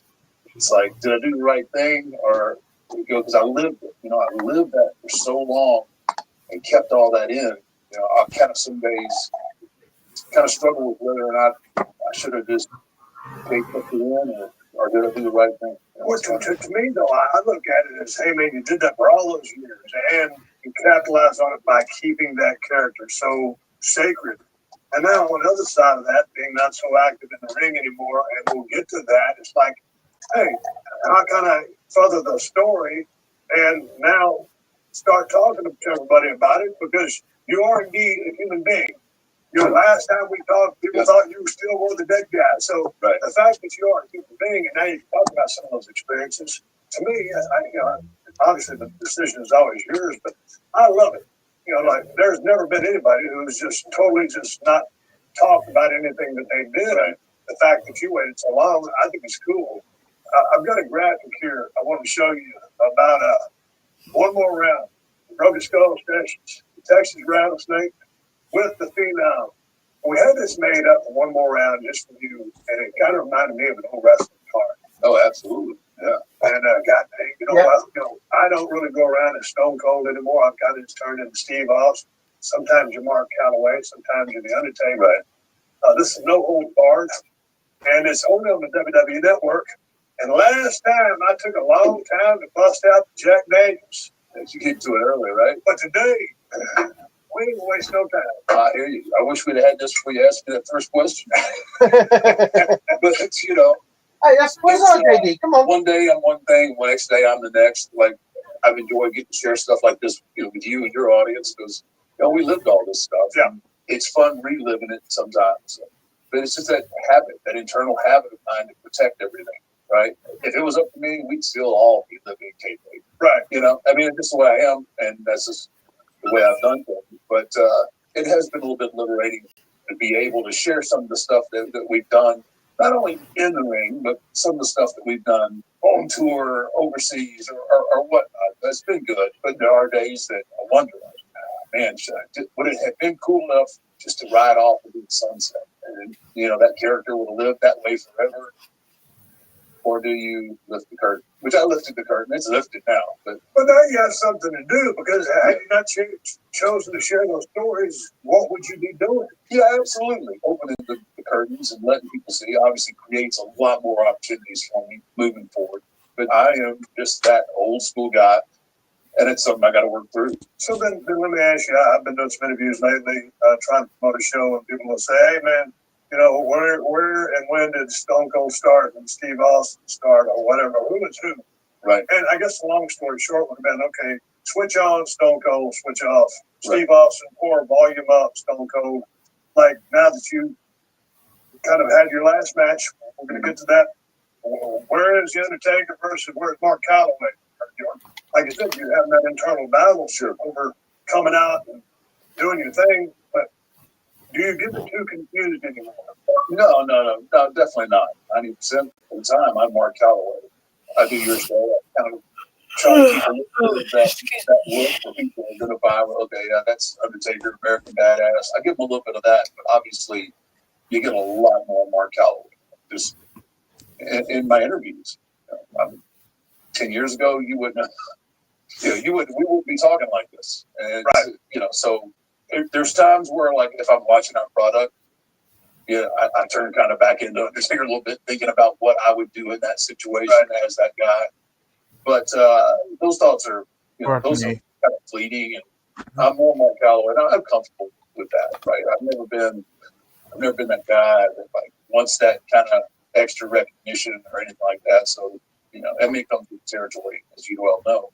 But you get a lot more Mark Calloway these days. Give me that graphic up there on the screen.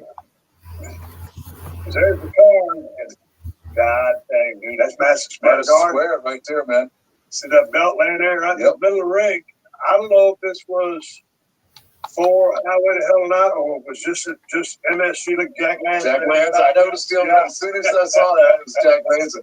But look at two brutal veterans. Right there, man. And we're both still really young there. You last another 20-some-odd years. Of course, my answer would be wearing another leg brace and retired. But cheers to you, and to an awesome career. To you as well, brother. Thank you. And that went down really smooth. Yeah. I got a question for you. Yes, sir. You've been checking with me. On what? I know back in the day you loved your Jack. Right. Love a little beer. Yeah. I love beer. Undertaker what? Yes, Hey, please. brother, you always got to expand your, you got to expand the portfolio a little bit. Tell me about this and your involvement.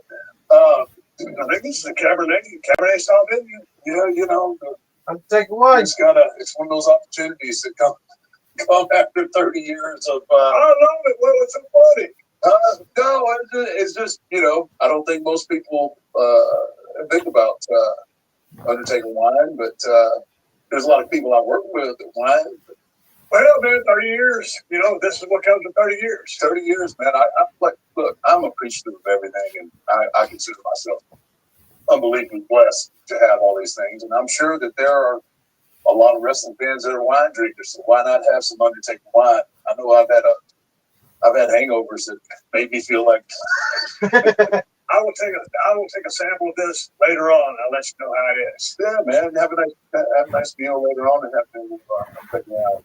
Hey, this Broken Skull session is going to air after Survivor Series, which marks your 30th anniversary from when you started. Yeah. 30 years. And I'll never forget your debut because it scared the hell out of a lot of people. I was like, God, dang. I knew this guy from back in the day in Dallas, in Tennessee, and in WCW. All of a sudden, this iconic character. I don't think anybody would argue the greatest character in the history of the business. 30 years it's kind of really hard to, when you get into this business, there's no way that we can, you can have goals, right? I'm sure you had goals, because I don't think you had those kind of goals, Stone Cold Steve Austin. You can't fail that, right? But you figure if you get a few years and get a couple of free coffee here and there, and, you make a little bit of money, it's successful. 30 years, I'm completely humbled that I stayed relevant for that long and kept my fan base. It's hard. It's flown by. I can tell you that. It seems like yesterday at times that I started and that long, slow walk out of Survivor Series. I can remember it just like it was yesterday. And, there's a lot of gray areas in the middle. Yeah. But it's really amazing that I was able to keep that going for 30 years and not, one, burn myself out, and two, not to burn myself out to the audience. Like I said, everything lined up kind of perfectly for me. You mean not burn yourself out as far as you goes from part of the lifestyle? When I'm gone, and also the crowd, I think, talking about that longevity to stay, hey man, this guy's still resonating with me. So I'm a two-part question, sorry. Yeah, no, it is. It's just to stay. Obviously, you know what the life is like. It's not an easy life. Whether you're, it helps if you're a Stone Cold, because you're at the top of the page. It helps with those 270 dates a year that you're making. It makes it a little bit easier because there's a huge reward that way. But there's also that huge sacrifice that you make. You have committed. When you get to that level, you commit yourself. This is your world centered around that business, and it's tough. It really is, and to be able to keep yourself. This is a flavor of it, especially now more so now with the internet and everything, all the content that's out there, all that.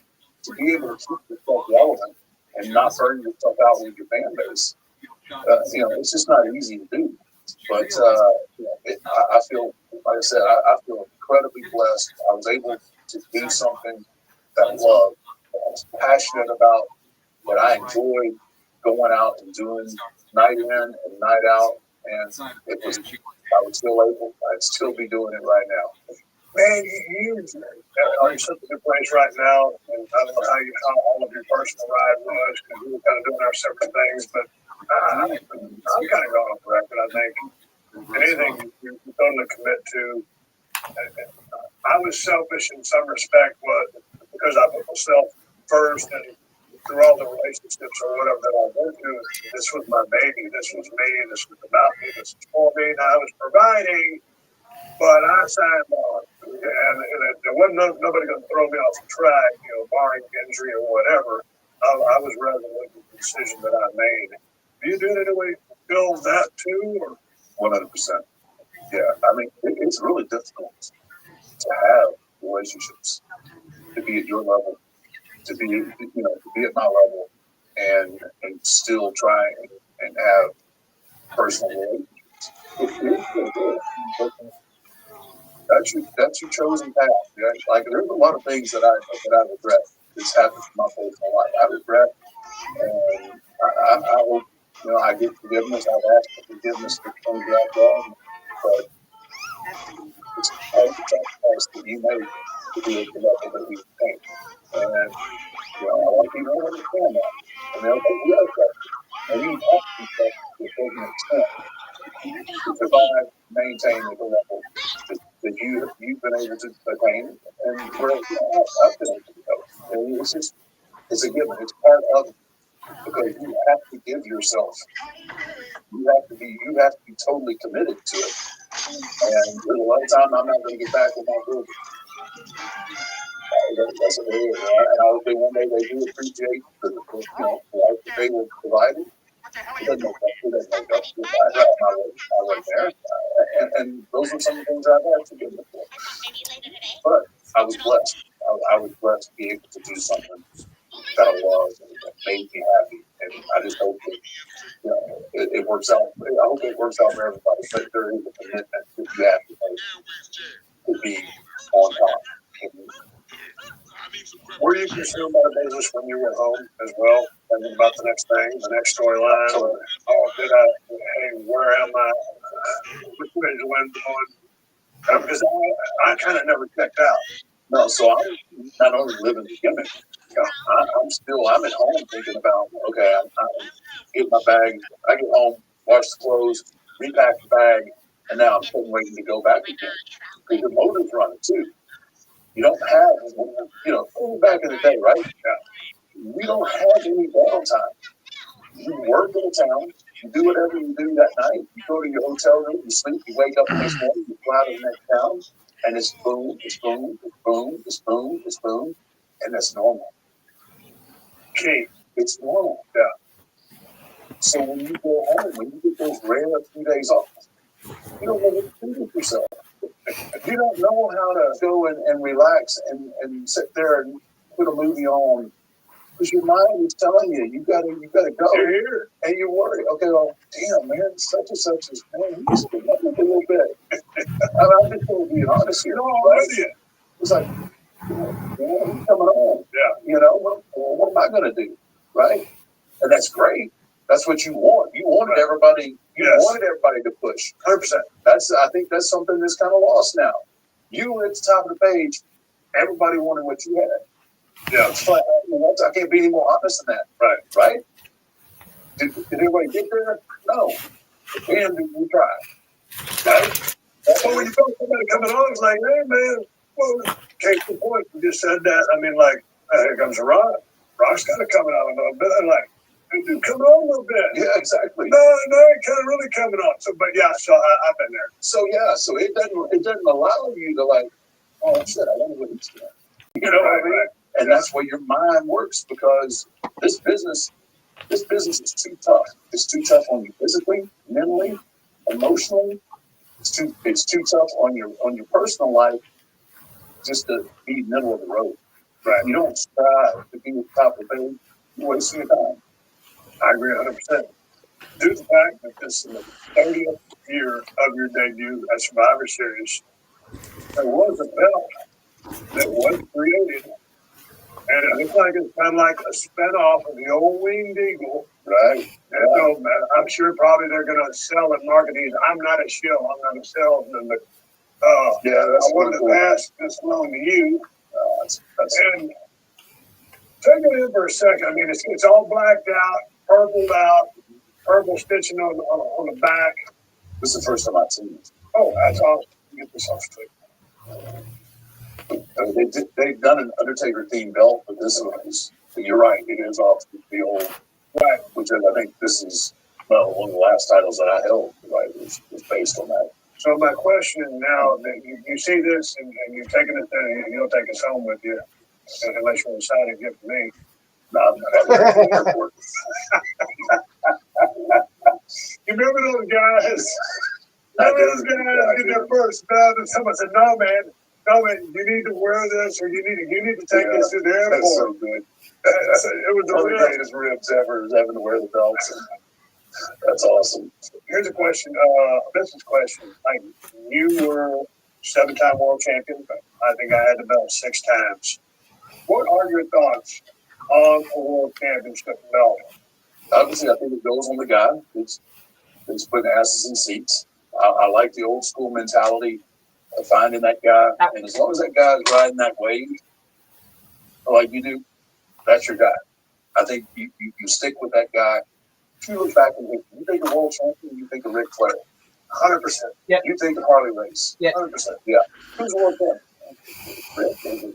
Rick. Yeah. There's just certain names that are synonymous with being world champion. But for you, for a guy who, like I said, great character in the history of the business, greatest run in the history of the business, how important was the belt to you? Because there's many ways to look at it. Sometimes it's a tool to help the talent have validity, to help give them credibility. Other times, because they are so hot, and that's the belt should be on there. Right? But with all of your success, obviously there's certain times where because you are so hot and you are who you were, you are world champion. But the belt didn't necessarily make you. No, and I don't think when people look back on my career, whether it's 7 times or not, I don't think they don't think world champion At all. And I'm fine with that. No, but I know you had the belt a couple times. Yeah, I was like, God dang, how many times he had world champion? This bothers me. I don't 30 think, years. Yeah, I don't think that really affects it. Hello, Charlotte. Hello. I was always Oh, no. I didn't start feeling better. because I never lost really. So like, how do I get out of that kind of deal? So I was always great chasing it. Thought I was better in the chase as well. Yeah. I always thought I was much better in the chase than actually driving. And then the times that I know that there were plans for extended runs, I ended up getting hurt. It was just the way it is. But I don't really think, like I said, the chase was always better for the Undertaker than actually having the title. Because then, as a babyface monster champion, it's kind of a tough situation to I'm book, sure you'll be right? fine, Charlotte.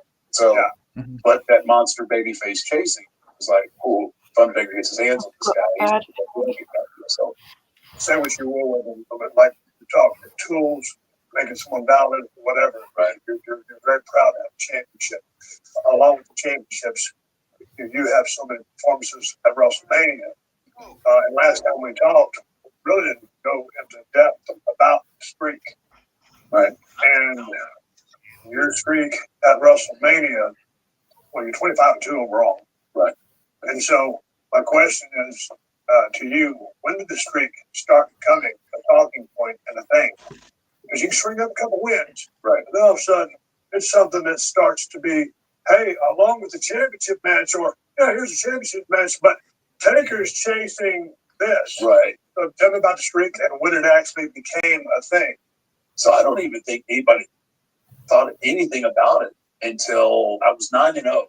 And finally, somebody in the year that I worked with Flair, that's the first time that I really kind of made mention of it.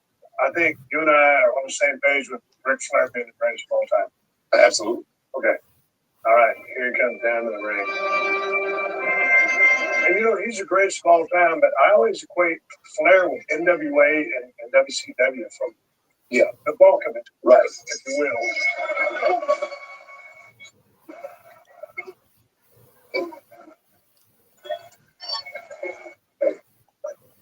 I know what happened. Yeah. Didn't quite get there.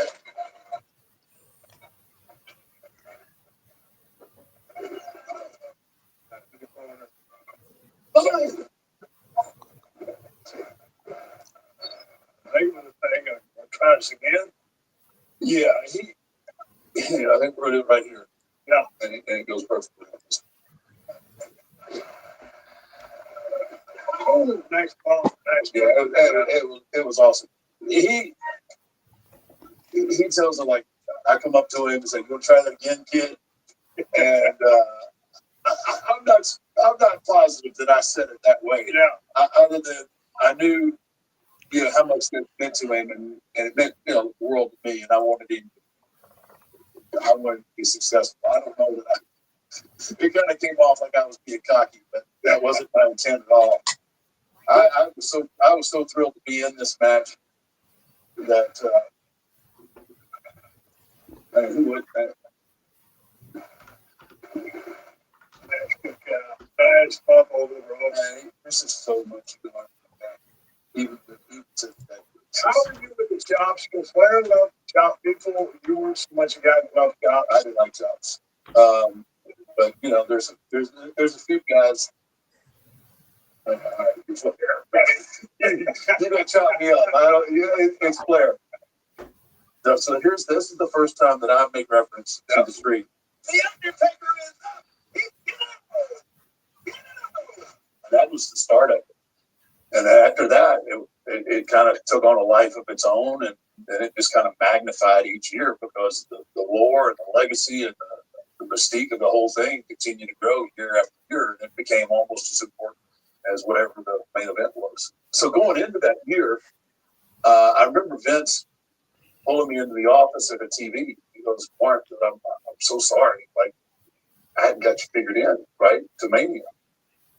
And I was like, "Yeah, kind of, I kind of noticed, right? Everybody's, deep into their builds already, right?" And he goes, "I got two guys. I got two guys for you, And he goes, "I got RVD and I got Flair." And I don't think he got Flair all the way out before I said Flair. And he was shocked, right? Vince was shocked, because he thought I was going to go with the younger, the guy. And RVD was on his way up, and he was doing good things. But it was like, I want to work with Flair. And he was still trying, like, you don't want to work with RVD? I said, no, I've got plenty of time to work with RVD. I want to work with Flair. Yeah.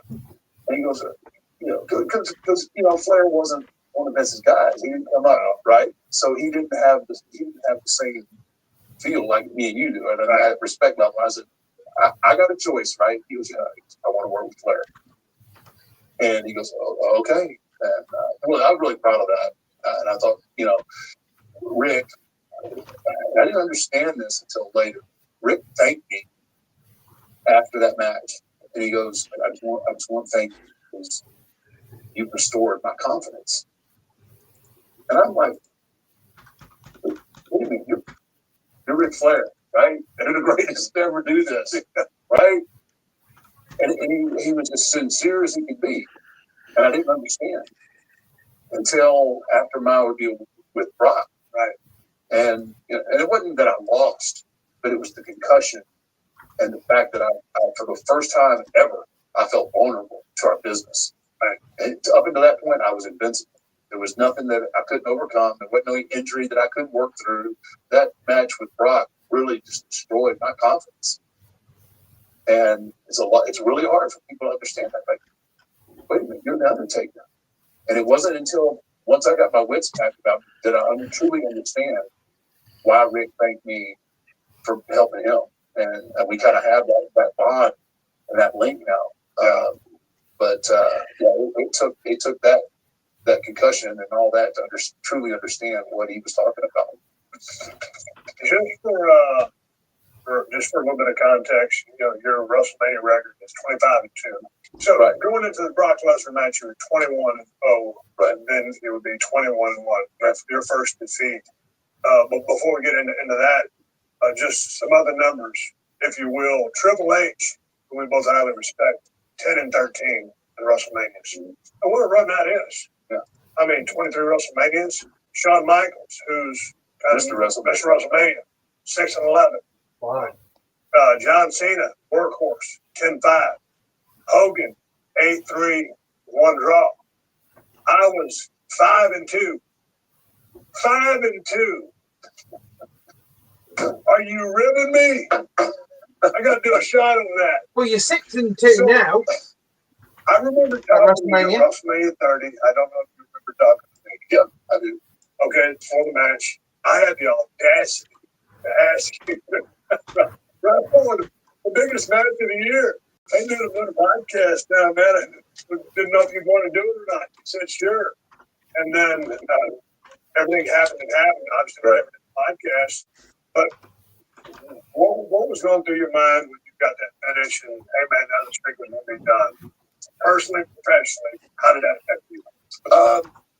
You know, I always looked at it like I wanted to save it for somebody who needed it. If we were going to break it, I wanted to make sure that it was for the right person. Yeah. I personally didn't think Brock needed it. Brock was Brock was made and beat me. I don't think it's going to elevate Brock that much more. Right. So that was my only kind of question and bit when he, when I got to the building that day. At that point, I was still all over. So the finish changed during the course of the day. And I knew, like, I'm sitting in my dressing room and I'm all by myself, just trying to kind of go through my head what I want to get done, what I'm trying to get across, and I see Vince coming in. And as soon as he walked through the door, I knew. I knew. I knew why he was coming. It just doesn't happen, right? Vince doesn't come to you. It's usually if there's something needs to be done, he sends somebody. Hey, Vince wants to see you. Can you see him in his office? He came to my dressing room, and as soon as he walked through, I said, I know. All right, we need to finish this, get changed. That's what I'm thinking in my head. Right? And of course, he laid it out. He goes like, Ron, he goes, I won't put Brock over. And I'm like, okay. I said, are you sure? And he goes, yeah, and he's kind of, he's halfway trying to sell me on it. Like, if Brock doesn't, he's going to beat you, right? And I'm thinking, well, nobody, if the right guy didn't come along, right, then you don't go there. And you have this piece of history that would be cool. But always in my head, I always at some point figured it would be in this business. At some point, they're going to pull. They're going to pull the card and ask for the favor, and that's just the way it is. And that's all I questioned. I said, "Is Brock the guy? I mean, is this going to elevate Brock to another level that he's not at already? If it was going to happen, I would have much rather done it for Roman. It would have meant so much more to Roman. What the hell make Roman? Yes. Oh, absolutely. More so than Brock. When Brock was Brock already had his run from WWE. He had his run in the UFC. He'd come back and he ate everybody up. I just didn't think he was the right guy. I didn't have a problem with Brock to death. I don't think he was the guy that should have done it. Will anything like the streak ever happen again? No. I don't think so, because one, I think the streak, it was almost halfway through before they even realized what we had. And it's just hard to book, and it's hard to keep somebody at that level for so long. You get to a point, okay, it's time to get it back. So I doubt that anyone would ever get to it.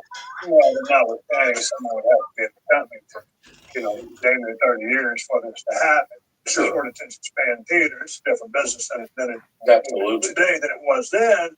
Although, if you are a commodity and a talent and you have the longevity and you can string it together, could it happen? Possible. It could happen. Yeah, out of a percentage of 100%, I'd say a 0.0001 is going to. Yeah, no, it's just one of those things that it kind of happened halfway organically, and then we realize that, we have something here that really adds to what we do at Mania. I'll never forget, and Brock did meet you at WrestleMania in New Orleans. The dude on the front row, his eyes are this big. I was in the Charlotte said hi again. Yeah, I had a beer in each hand. Hello, Charlotte. Double fist, and I was watching the match. Hello. And when the finish happened, I looked like the guy in the front row. I was like, "You got to be shitting me!" Yeah. And I love Brock. Yeah. But I'm of the same mindset as you, and I would have let Brock beat me in Atlanta many, many years ago, if the business situation had been right, but it wasn't. And all of a sudden, I saw that go down. Nothing against him, but like you said, he didn't need it. And so at that point, I was like, dude, I'm a street fan. Right. So you lost a. You want to hit this? Yeah. Cheers to a run. I want to segue into another question with you. Yeah, that's good. Yeah, I think there was equity left in the streak, and although 2 years later, I think Roman might have been the right guy at the right time because I was so beat up, and I knew the end was close. Right. Yeah. All right, coming out of the streak is the streak, and the body of work has to come with it. Just from going back and watching a lot of your matches, I've seen pretty much all of them. I always like to go back to a Hell in a Cell match at Bad Blood in '97, you versus Shawn Michaels, and what was the first ever Hell in a Cell match. Yeah. It was a ball buster, if you will, a 5-star match. How and why was the Hell in the Cell match created? If you can give me some history on that, because we've been having cage matches forever in this industry. Now this is a Hell in the Cell, this massive structure, and then let's go on to discuss the match. So, we're killing two birds with one stone here. So Sean and I had been working continual interference with Triple H, China, and all that. They keep interjecting themselves. Okay, so that's kind of the setup to why there's going to be this Hell in a Cell. But the main reason for Hell in a Cell is for Kane.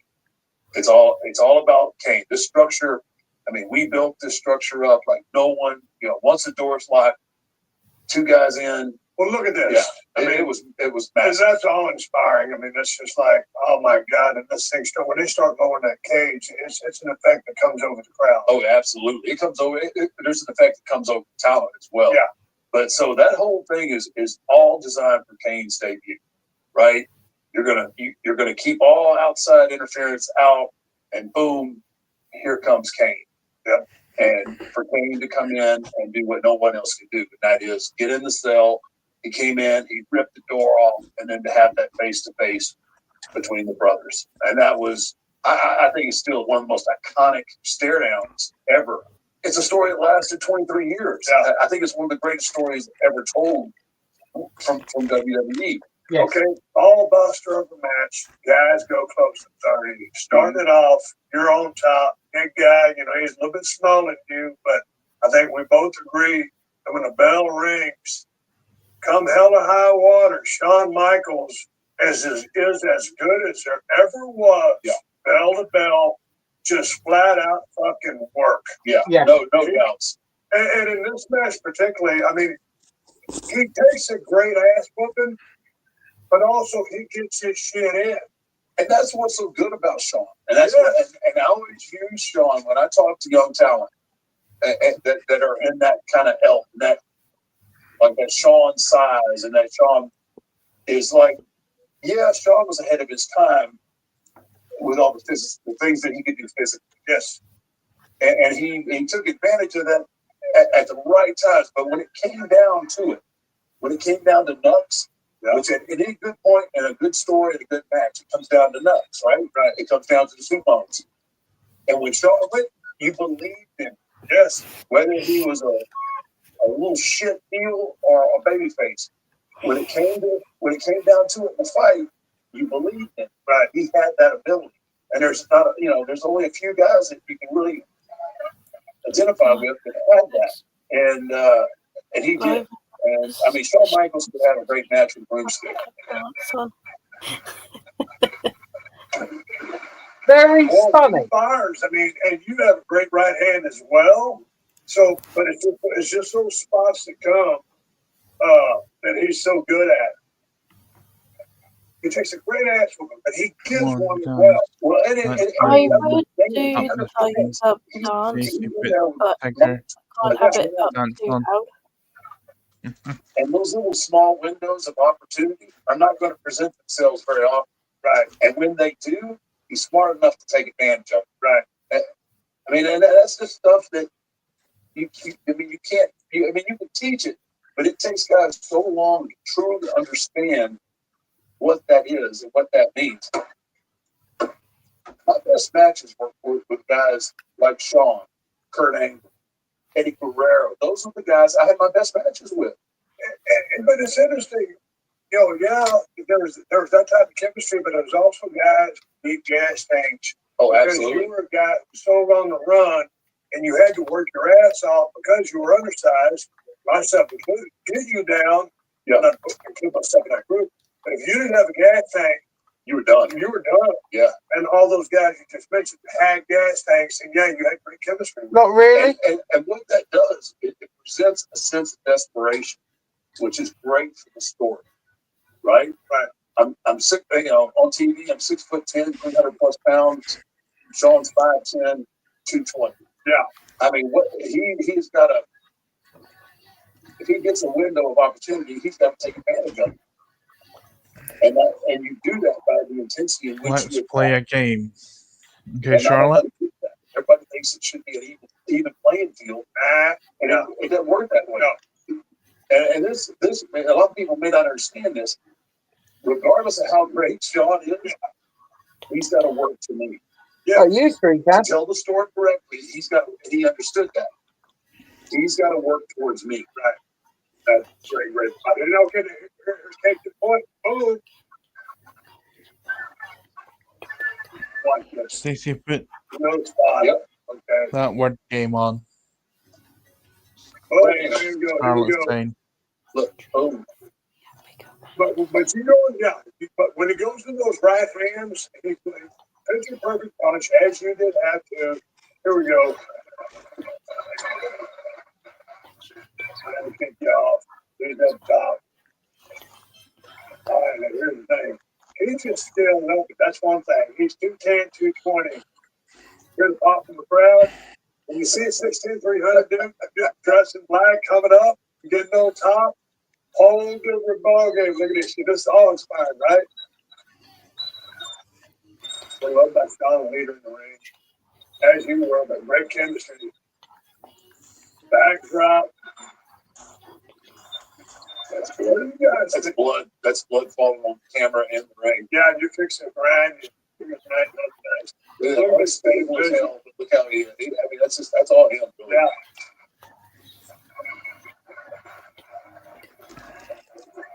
And then just tremendous feeling being on the structure like that. This is nice bump. Nice bump. Watch this. You love it. You were there. Always. Every time, bro. Yeah, Stacey, put that word game on. That ain't good. There we go. That's the setup. Yeah, this is it right here. Because you had it where you wanted it. Oh, it was all I had to do at that point is Benny. Yep, not so fast, my friend. No. Look how big he is. My goodness. This was such a great gimmick.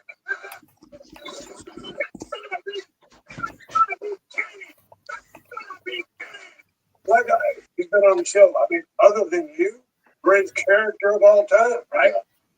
And in fact, And it just happened to be your brother. Yeah, they fed off each other Yes, so well. but yeah, he just collapsed that door.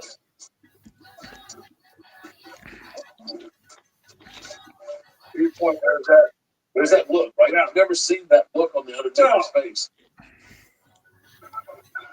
It's like I'm trying to hold my spot. What's this?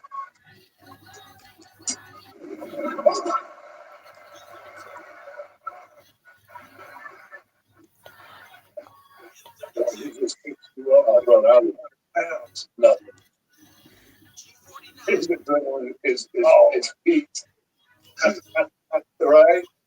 He picked me up. I don't even remember. It was like nothing. I was upside down. That's a great look. Good close up. Okay. Look at the blood. Yeah. Look at the puddle of blood. Just what cover though? Just the arm. Bleeding like a stuck pig. Love the 3 count by Earl here. Yep.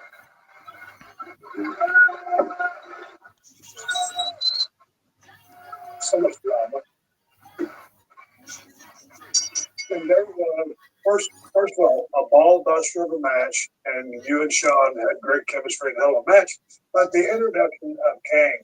Yeah. And so when you saw Kane come into the company, did you automatically go, hey man, this guy I can do something with just based on and his size, or how does this all come about? Because like you said, this is a story 23 years in the making. Yes, actually, Kane was working at in Smoky Mountain, and he was doing this gimmick called Unibomb. And Cornette had asked Vince, like, "Hey, you guys to come down and work with Unify, right? And I remember Vince saying, "Hey, can you go down there and do that?" Yeah, okay, sure. You know, I can fly. I can drive home after Nashville. But you didn't think nothing of it. I went thinking, yeah. And then I got there, and I was in the ring in like 2 minutes, and I was like, "This guy needs to be.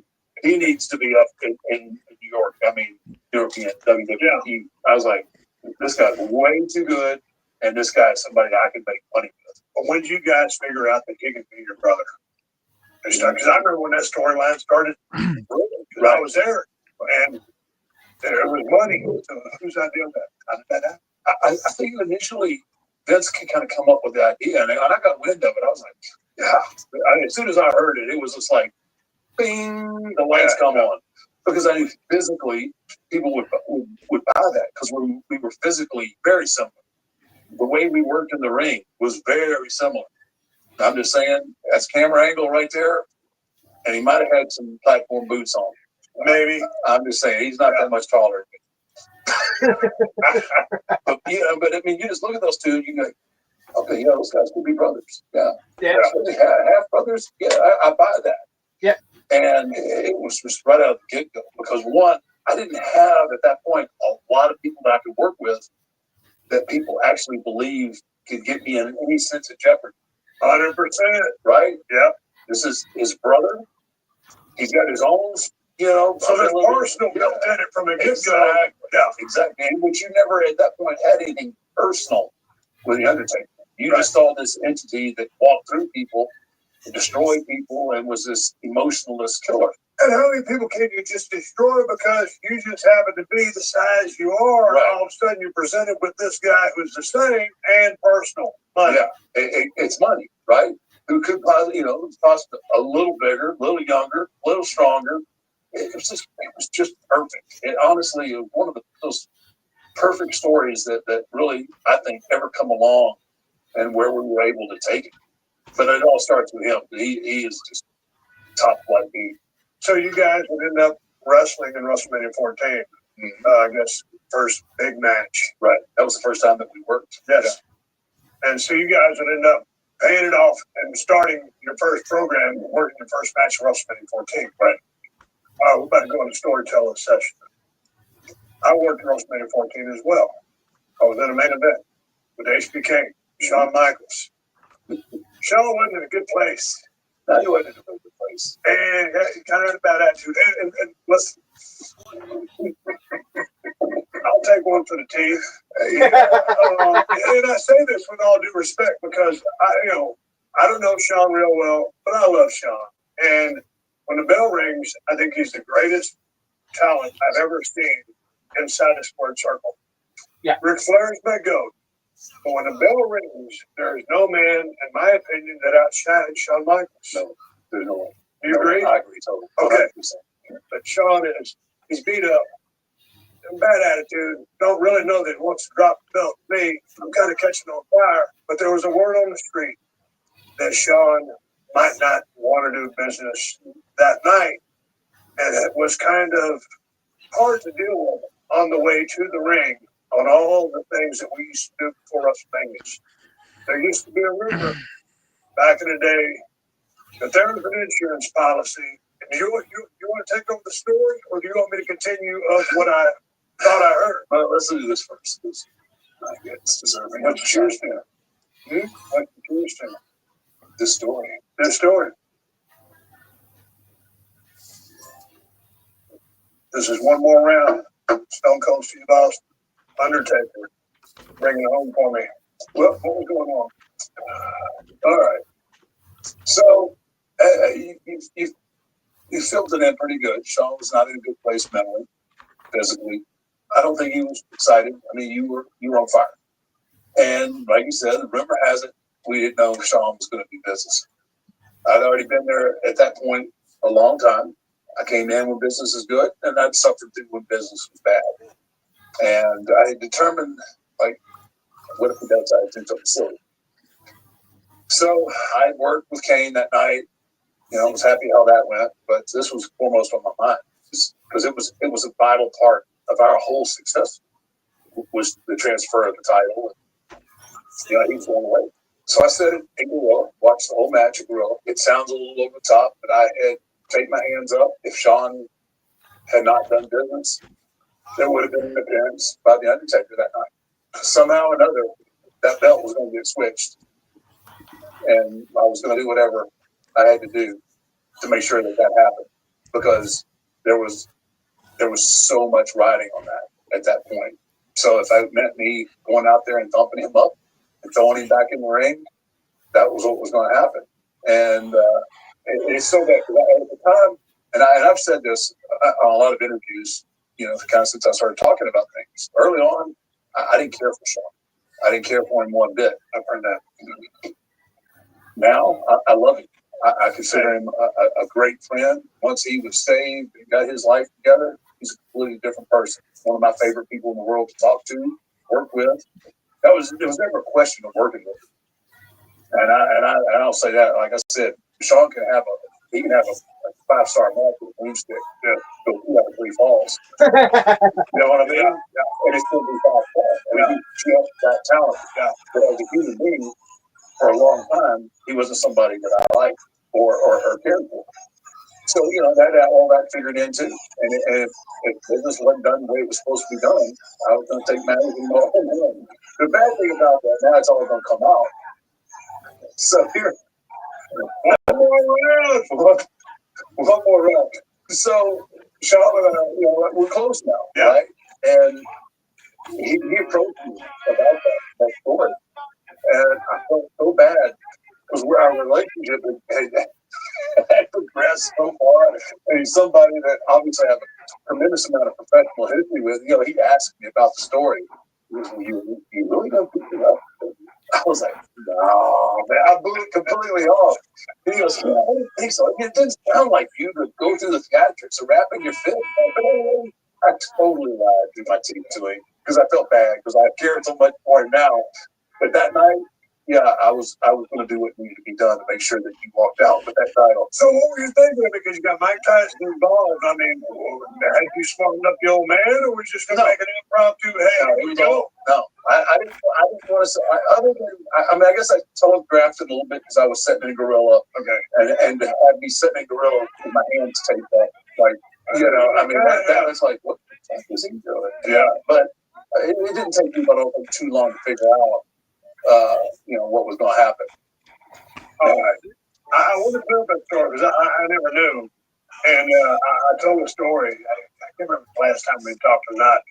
It was because sometimes you're a hard guy to read. I remember I'd come back from that neck injury. He was over in Scranton or Harrisburg or somewhere down in Pennsylvania. Right. Six man. And the doctor told me not to take too many bumps. You and me was over on the apron. Somebody was in there working. And I decided to go in there and take a couple of bumps before I tagged out. And he looked over me and kind of, you know, in a ventriloquist style said, what you doing?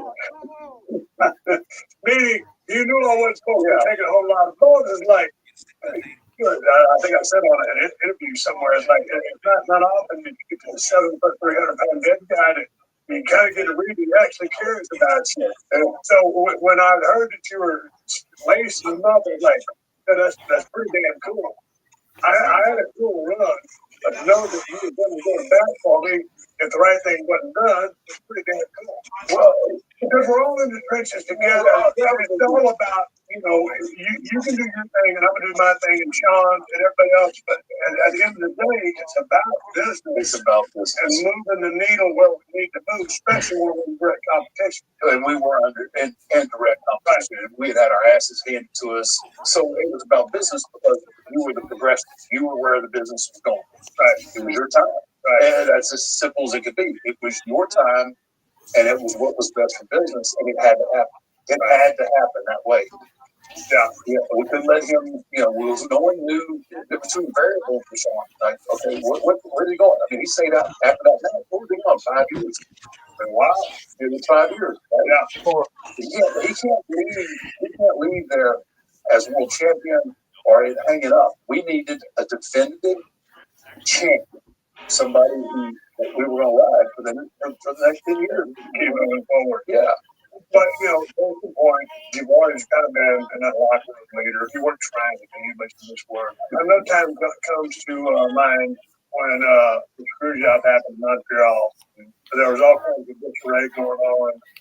And when all that went down, you've always been kind of a barometer. And with all the confusion, you went into Vince's office and you said, hey, man, you need to answer to this. It was such a old school kind of thing to do. There's had to have been a different way to do this than the way that it happened, right? And finally, I was like, the hell with this. I'm going to Vince, right? It has to be figured out. Got to be addressed. It's got to be addressed. Because I was aghast because I'm fairly new and I'm thinking, dude, I'm a big Bret Hart fan, but I'm like, this is a world champion. Yeah. You didn't start him. Exactly. Right. So I go looking for Vince, right? So I'm on my way to his office and I run into him in the hallway. He was already on his way to address Bret. I didn't know that, but I stopped and I was like, hey, look, you need to go talk to Bret. That's bullshit. So, you know, that's where I'm going right now. But I think the boys always appreciate that about you. You know, like I said, Vince is on his way, but you're on your way to say, hey, man, you know, here's what's up. And to kind of police the thing. Because, like I said, I was too new to do anything. I don't know if I've done anything. But I was shocked that Bret got screwed like he did. But then again, on the backside, you know, I didn't know that, hey, you know, what if this guy takes, you know, Vince's belt and goes to the other company? So that's, okay, so when you know that, because I understand now completely what Vince was trying to do as from a promoter standpoint, why he had to do what he had to do. And I didn't have that perspective at the time. Interesting, right? I had the boys' perspective, right? And I had my friend, his perspective. Right? I didn't understand Vince's perspective. I mean, that thought never even crossed my mind, right? Vince is always playing chess, and sometimes we play chess. Absolutely, right? The boys are playing Tetris. He's playing chess. So he explained the situation. I said, I totally understand that. I said, but you knew this was a possibility. Why would you not come to me? And like I said, I'm not thinking about being a locker room leader or anything else. I'm just thinking about the struggle and the want and the desire that we all had to have our company at the top of the page. And I'm trying to relate to them. Like, he would come to me when we could have done many things, right? There's so many ways to change the rules. To change where the centerpiece or the chess pieces are on the table, because you have the ability to do that. Yeah. Yeah. To your point, the storyline could have been changed. It just seemed like everything was resolute that happened with these two guys, and they didn't like each other, and you know, we didn't know what was going to happen. And Bret did not want to do the favors for Sean. Absolutely. And so, on the segue, shift gears, corner shot, one more round. My favorite week is Joe, before you have shot? No, that's all right. You do about that. Because we're going to storytelling mode here. BAK. Bone Street Crew. When I first rolled in, back in '95, maybe the front end. Wow, that's a bunch of thugs. Oh, good thugs. Good thugs. No, those, yeah. On the front end of '96, give or take whatever it was. But everybody kind of clicked up because it was BSK. You had to play. I was kind of alone with McQuaid because I was just like wanting to be a player, trying to be a player, but I've been a solo guy. And how was this all born? How did this all happen? And the Click tried to maneuver storylines and mess with Vince. You guys just seem like a band of brothers, like-minded, traveling up and down the road. But when all this came about, and the friendship and the brotherhood is in the picture. Yeah, absolutely. There's nothing political at all about BSK. It kind of basically started, but it meant a lot to you. No. It meant a lot to you. It means a lot to me to this day. And I'm, Big Rod, I miss every day. That was the part of this dude as it comes along, and I miss Yo. He was taken from the way he was, and that right there, in that time period, that was every day. That was every day. Godfather, Bear. That's what I refer to him as Bear. Yeah, nickname was just we were pretty much inseparable. There was not much that we didn't do together, get in trouble together, fight together. Just one of my most favorite people in the world. I could just pick him up without speaking a word to him. I could call him up on the phone. I know he'd be there for me if I needed something. We met, and I know we're talking about BSK, but this is kind of where it all starts. We met in the ring in Memphis, Tennessee. Like, there was no backstage introduction, and he's doing this, right? Yeah. And he looked finally, he's looking across the ring. He's figured half too, right? Yeah. I remember locking up with him. He's amped up, right? He keeps me across one time, and I man. I come staggering out, and I hit the second one. The top rope breaks off the turnbuckle, right?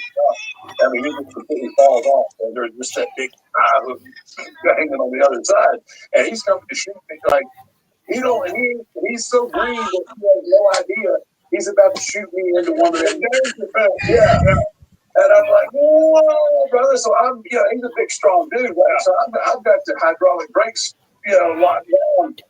And I'm like, So he takes me and this, man, throws me out. I'm 315 pounds. And he throws me out, right? And he tried me a couple times. And I'm like, what in the world have I got myself into? So finally, I grabbed that chair, and man, he came around that corner, and I laced his ass. Well, I hit him as hard as I possibly could hit him with that chair. Yeah, he was laying there, and I was rolling. I said, we can do this the easy way, or we can do this the hard way. I would much rather do it the easy way. And he was like, okay, all right. And from that point on, we were the best of friends. We have been the best of friends ever since. But yeah, I swear I thought he was going to kill me that night. I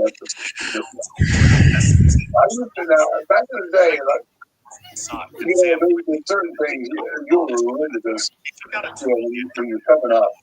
When you start thinking a little bit of cheese, you get the python boots, right? And then you get the Halliburton briefcase. But when you get the Rolex biscuit, right?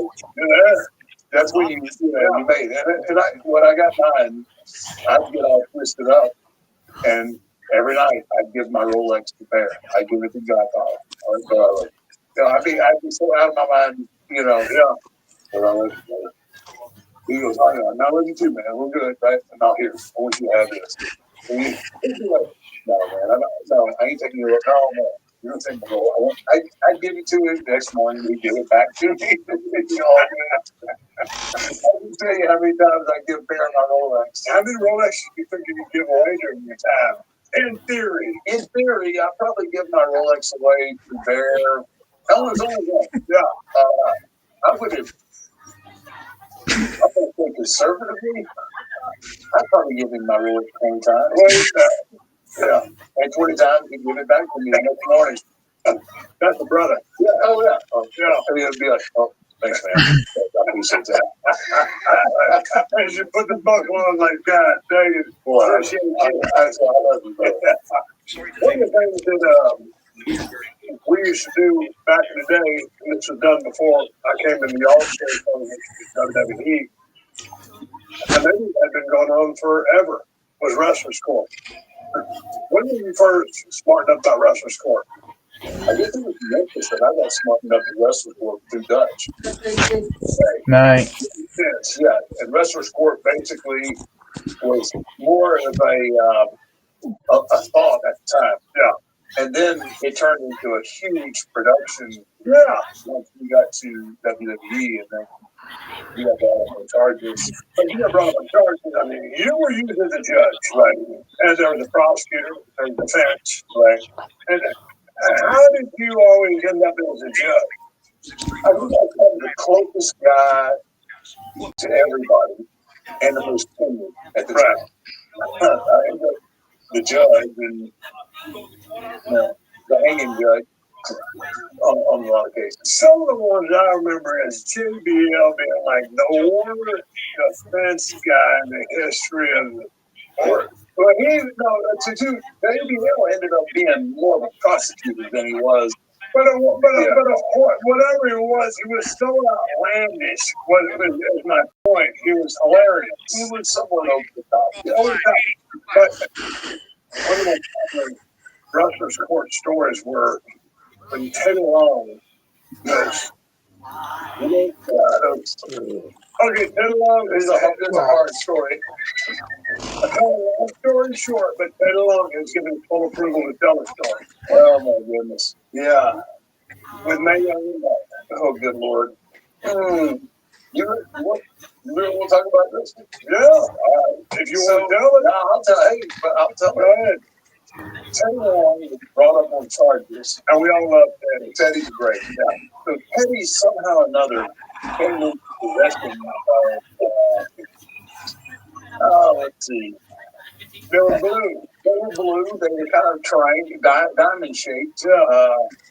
And they hooked them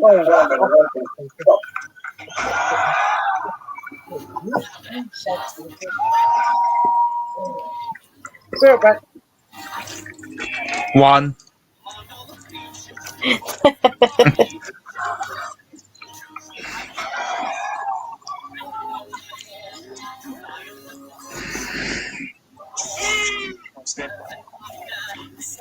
Mr. Hart. Yes, urgency. I need a picture of Jimmy's dad. Jimmy's dad. Oh, Mr. Turner. Mr.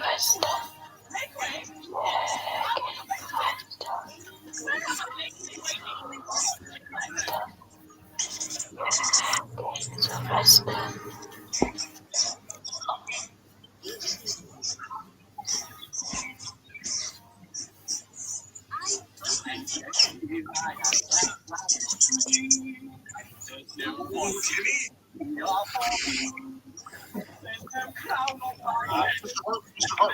Yes, emergency. I need a picture of Timmy's dad as fast as possible. We are looking for the holy trophy. Which one is it in?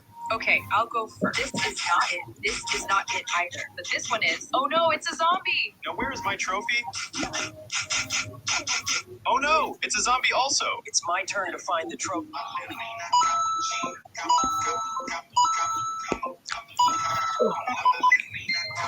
Mom, I want to go on the slide. Is that our slide? Yes, sweetie, let's go play. Woohoo! Hey, Ballerina, can Angel Baby play too? No, that slide is my kids. Get lost. It's okay. Let's go, Angel Baby. We'll take this slide instead. Get out of here. The slide's mine now, loser. No, that slide is ours. If you think I should keep the holy slide, skip this video. Woohoo! If you get it back, like subscribe. So anyway, Teddy comes into a batch of blue diamonds, but they weren't. I guess he had more on him than he would be able to use. My internet went. Oh no! Some of them too bad. Now I'm pretty sure that Teddy didn't pay for them, but he was sure selling them. Yeah, he was sure selling them to boys, and it came out that he got them for nothing. And I want to say Brad was the one that discovered all that, and he was the one that. Everyone out to selling bags to the boys. Free bagger that he got. Someone tell me you're going to charge you. The man want to make a profit. The man want to make a profit, but come on now, the boys. You got lucky that you scored all this. Don't try to make a profit on your boy, especially you're not taking your profit, bro. I mean, come on. So what happened? So he got brought up on charges, but I understand May Young was brought up. Oh, May Young, my goodness. Oh, she was a witness. May Young was a witness. A witness to what? I'm not quite sure. Pray tell. I'm not quite sure why May Young was brought as a witness. But she was more upset with the fact that I don't know why all you young guys need all that Niagara. That's what she called it. Why y'all need that Niagara? Yeah, I'm just saying, you guys should be ready to go without all that Niagara. No, Niagara. Well, no, Niagara. You guys are young. You shouldn't need all that. I was like, oh, good Lord, this is bad. But yeah, Mae Young was a witness for prosecution and why all these boys needed down at Niagara. So how did it go down? Found guilty. Guilty as charged. You know about a tough crowd. Oh, You can go around the boys. It's a tough Question crowd. for you, Jordan. Absolutely. But Russell What? scored. Question for you. What you eating? Custard creams at Charlotte. Entertainment. Sometimes a rib on a square, but sometimes McVitie's ones, the best ones in the whole entire world. It was almost take the place of a Domino's, a card playing session. Talking about custard creams, in Sainsbury's, Jordan, you can get hot cross bun flavour. They're nice. Ah, fair enough. Everybody enjoys it. Everybody. Apparently that there's strawberry flavours as well. I know a better flavoured custard creams. What? Marmite. Ew. Or McVitie's digestives with Marmite on them. No. Yeah, definitely. I'm gonna try that. Ew, you're disgusting. Oh yeah, everybody's stressful, most embarrassing, but it was a morale lifter. Absolutely. When you're strung out on the road, you speak to it. Yeah, no, absolutely. But Or Junior. In the sense How about this? You can try digestives and butter. Huh? Try digestives and butter. Already have. Ages ago. Lovely. I've even tried. Stacey's not going to like this. I've even tried ketchup on digestives as well. That was actually quite nice. Actually, that's disgusting. Nope. Lovely. Now all I need to do is try Marmite. I've even tried Marmite on crackers as well. And that's nice. That's disgusting. Oh, will you shut up? You can't say anything since you eat Twiglets, and it's the same damn thing. It's corn snacks covered in yeast extract.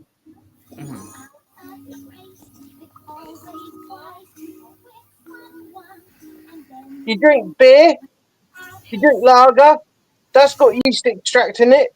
Yes, admittedly, it's a very small amount, but it still counts. Actually, Jordan, do you actually know what the yeast extract part is? No, so I've not tried the lager yet. Basically, yeast extract in the bottom of a beer keg, you get all the solidified bit at the bottom. That's what the yeast extract is. And all they do is they scrape it out of there, and that's how they create Marmite. Obviously, they put little bits in it and that, obviously, to get it like spreadable and that, obviously. But that's basically what yeast extract is. It is in alcohol. It's one of the ingredients. Yes, it's a much smaller amount, obviously, but it does have yeast in it. So if you drink beer, it's sort of the same thing. You can all taste it, even though it's a small amount. You can still taste it. I can anyway. And it doesn't bother me. But Twiglets have yeast extract on them, which is basically Marmite. It's just obviously they can't use the name. Yeah. And yes, I have tried Shop's own version of. Shop's own version of it is. It's okay, but it lacks that extra strength part that gives it the Marmite flavour. Yeah, I know you do, Charlotte. Yeah, I know Charlotte loves Marmite, though I think she was telling you. Or I think she'll tell Stacey that. Something else I was meaning to do as well, and I forgot to bloody do it when I got the money. I was meaning to try. I've forgotten it now.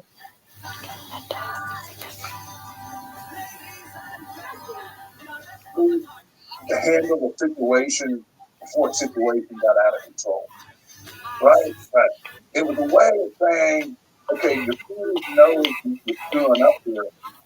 You need to change what you're doing and get on the same page with everybody else. So the off get involved, whatever it was you're doing. It was a way for the boys to kind of gently let you know, sometimes not too gently, you screw it up there. You need to check yourself and reevaluate what you're doing. It serves its purpose in that sense. Like, well, we'll make light of this, but make note what we're trying to tell you. Right. Sometimes it's rub on the square, and sometimes it's come to Jesus, and sometimes it here's what's up. Right. Sometimes it's pure entertainment. Today was pure entertainment. Because that's what some of the work. Speaking of keeping things light and being entertaining,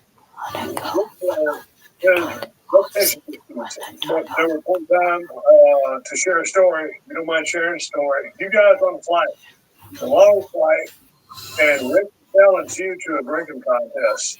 And you have to understand, Nate, right? Like, what you see is what you get, right? People always talk about me living my character, right? Maybe I learned that from Nate. Because Ric Flair is Ric Flair, right? I mean, is that fair assessment? Yes, sir. It is a fair assessment, right? Everybody knows Nate's reputation, right?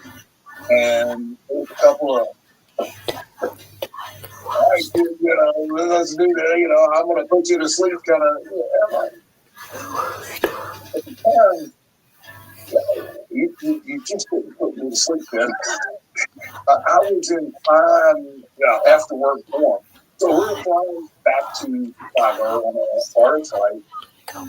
We drink the drink, and Nate's is being Nate's, and I believe the robe might have come out at some point during the flight. And everything.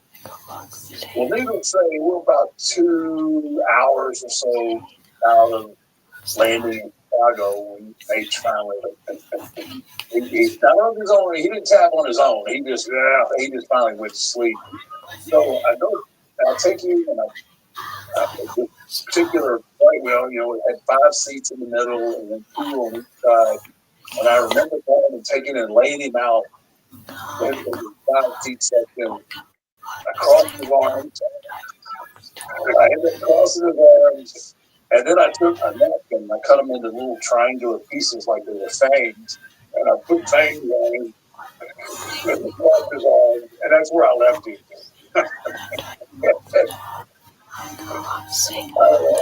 About a week or so later, he calls me and he's like, okay, all right. Badge of honor that I got to put the Nature Boy to sleep one night. Hey, let's switch gears. You and I are both big Brock Lesnar fans. Talked about him earlier. UFC 121. He's going to fight Cain Velasquez, right? And boy, Cain, cardio machine. They go in there, they start doing business. Ended up on the bad side for Brock. But coming out of that, he was doing walk back to, the dressing room. He'd been soundly defeated. And I love Brock. He's one of the coolest guys I've ever met in physical specimen. You don't believe it. Yeah, absolutely. But there seems to be like an aerial win.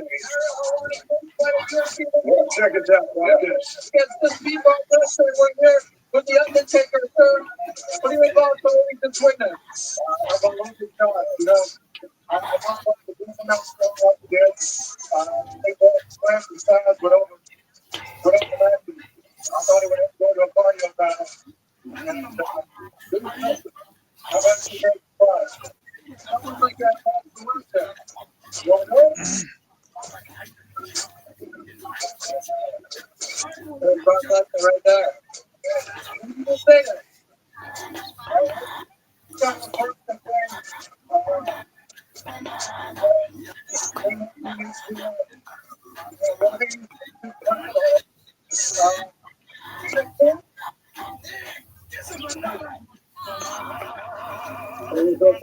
Y'all shooting an angle?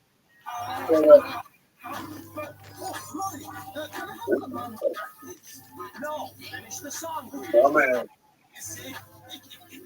What we're thinking? What we're thinking, yeah, absolutely. I was in a big fight. Was he privy to that? Yeah, he was there. But my whole mindset there was strictly quick fight and start a buzz. I knew it wouldn't take much, and that was nothing. That was really, I mean, it was so simple that it created such a buzz. It was the thing that it took so long for it to come to fruition. But coming out on the south side of that fight, because came and did him soundly. Yeah, he was in a whole different mindset than he thought he would be walking back down that way. Something, hey man, I'm gonna come out on top on this. Yeah, but which I thought he would. Yeah, me too. Yeah, exactly. But came pull that one out. So, do you think that the fact that he came out on the south side of that, kind of in a different mindset than you would be had you won, and then hey, let's keep this angle. Yeah, obviously, you think that, but what most people don't realize is that he went out of his way to come by me, right? And obviously, I'm thinking in my head because something happened, right? And I had that mentality, like, okay, you just got stopped in the first round.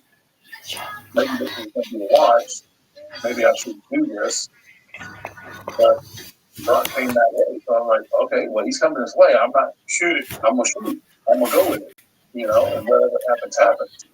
That was my mentality. Like, I love UFC, but I like WWE. Yeah. And if there's a chance that you transition back to the WWE, I've got this laid out and I'm just ready to go. How did you cover that with him? Did you say, hey, dude, you want fun? It was covered, but it was covered. I don't think he thought that he had very many fights left in him anyway, and he would maybe transition back to WWE. And the thought is, if he's coming out of that world back into the WWE, I'm trying to position myself to be one of the first to get to it. Right? He went out of his way to come my way, so I took advantage of the situation. Okay. Shifting gears again, back to Hell in a Cell. The second one, which never happened. You were Chloe. One of the most talked about matches of all time. And it's interesting when you talk about matches, first matches, they were just the first thing, we all done that. Right. Me, as do I do. Yeah. The totality and destruction of two next is the way everybody talks about. Because of what happened. I didn't follow this match. We'll take it up me. But this was just an incredible performance by two badass athletes. And putting everything on the line for the fans. And climbing up that damn top fence. And if you look there back then, they didn't cut out the big holes. No, you got a big ass foot. They had a big ass hand that didn't fit in there very well. That's by the way. Thank you. I said a good straight right hand. Okay, man, we're already starting to see some sag. You guys see the buckle, yeah, absolutely. What you can't hear though are the metal ties just shooting off in the air. Here's one of the things we're just sitting there. This is taking that chair. Like, all right, watch with the lip rather than the square, right? But here you go. Good round with that. Good round, yeah.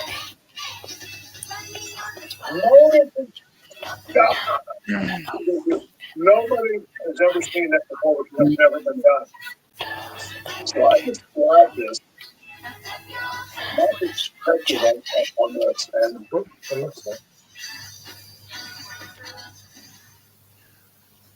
taking that chair, he's like, all right, here we go. Watch with the lip rather than the square, right? But here we go. Two rounds of back. Yeah.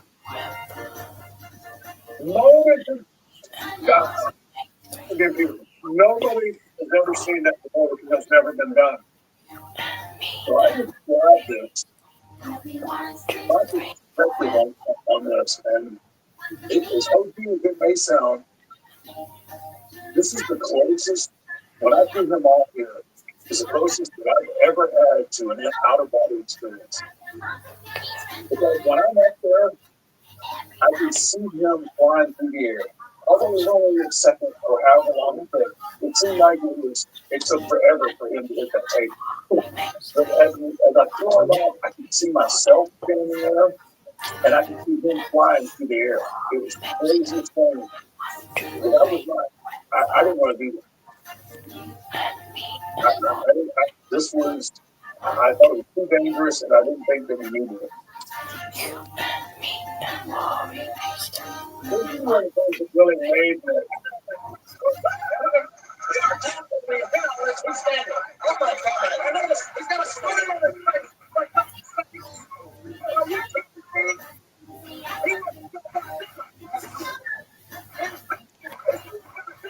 You don't get started, come back. Okay, you're 6'7" ass. Who you are at the top? Look at this. Oh my God! You just open it and see you guys. Look at me.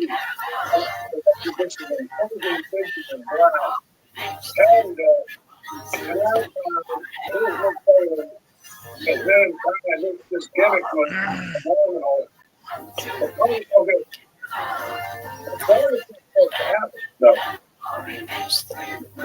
You see those things right around. So what was supposed to happen is the transplant was supposed to happen, honestly. But only part of that whole section there was supposed to give way. And what we were going to do is we were going to fight on that section and then slowly kind of ease our way, both of us, back into the ring. But as we're working and we're throwing punches, and I've got a broken ankle when I heard, I went in the match with a broken ankle. Which is nothing compared to what Mick went through. But as we're working and we're stepping, I can hear those rhythms. Like sitting up. And the last second, I decide to step off of the actual mesh of the pavement and step under support. If I hadn't done that, I would have landed on top of it. That would have been a catastrophic night right there. It was bad enough. It was big. I seriously got injured. But here it's just a testament to the professionalism of who he is. I mean, dude, here we are. Always tell that we call out the chair.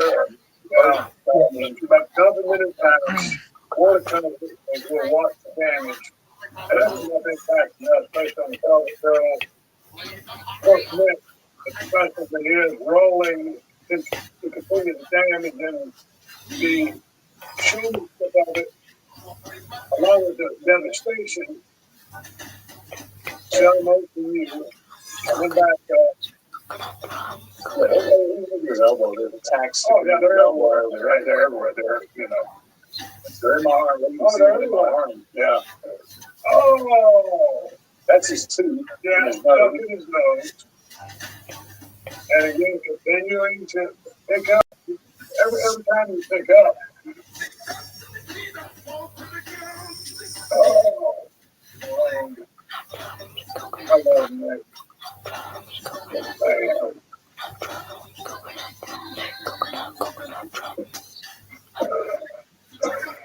You see that? Everything that happened, you threw him off the top, you go to the bottom, you planted that one little leg kick. Completely expecting your finish, but the fact that this one little frog kick, it was just an instinct to try to kick the fuck out.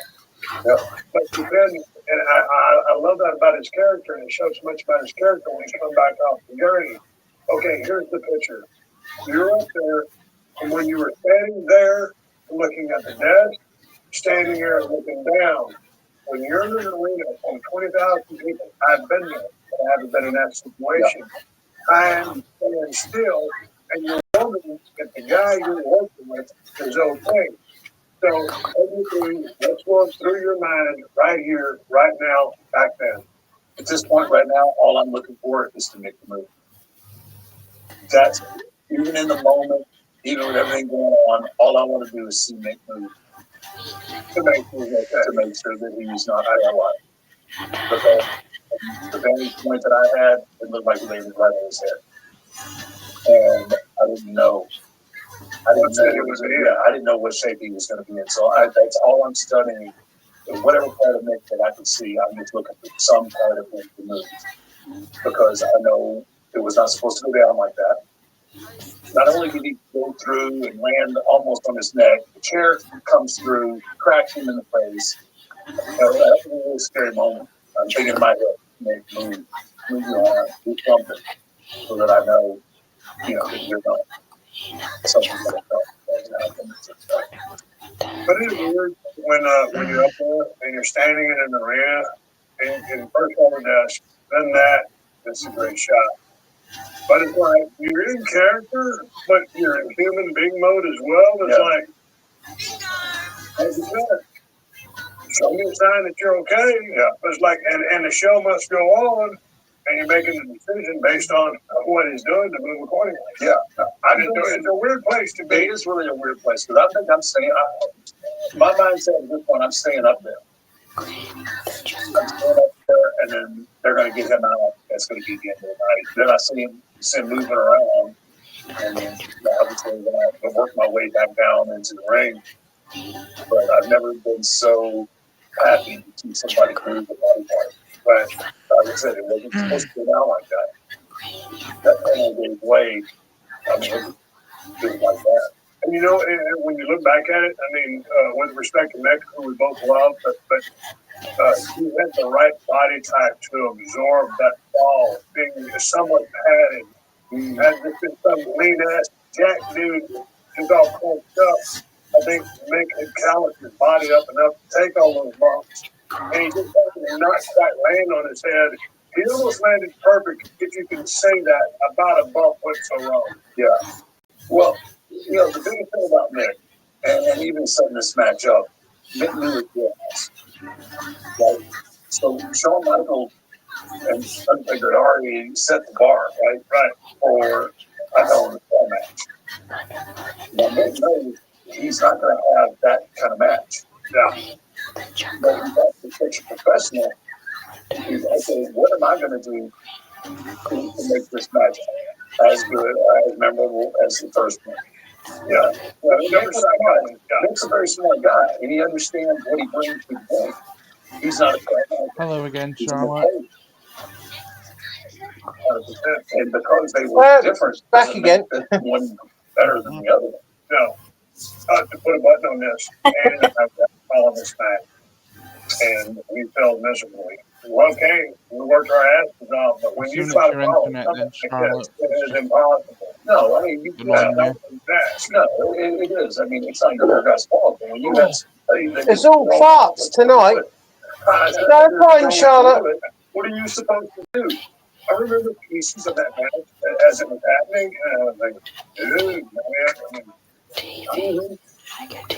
we got something good. He's over, I'm over. That's fine. It ain't gonna happen. So, but yeah, you're about to dictate. Yeah, but no farts tonight. Coming out of this, the segue Take gas mask. Some of the entrances that you would make. A lot of fire, a lot of smoke, sometimes lightning, sometimes descending on cables every now and then on a big event. But sometimes when you play the fire, you're going to get burned. And you have been burned. Yeah. And I didn't get a chance first time we talked. I want to talk to you about a few instances right now. And let's go to tape, and then let's talk. This is the chamber. Chamber match. And boy, it's scary as hell. And I remember watching this live because I was up in the house while you were working. And here you come, slow-mo, like you always do. Cool, calm, this Clint Eastwood-esque on, magnified. But world champion, but cool, calm, and collected. And all this stuff going on. How spectacular is this? I mean, this is great. This is the pay-per-view. And then it's on fire. You have to understand that's me trying my hardest to stay in character. Right.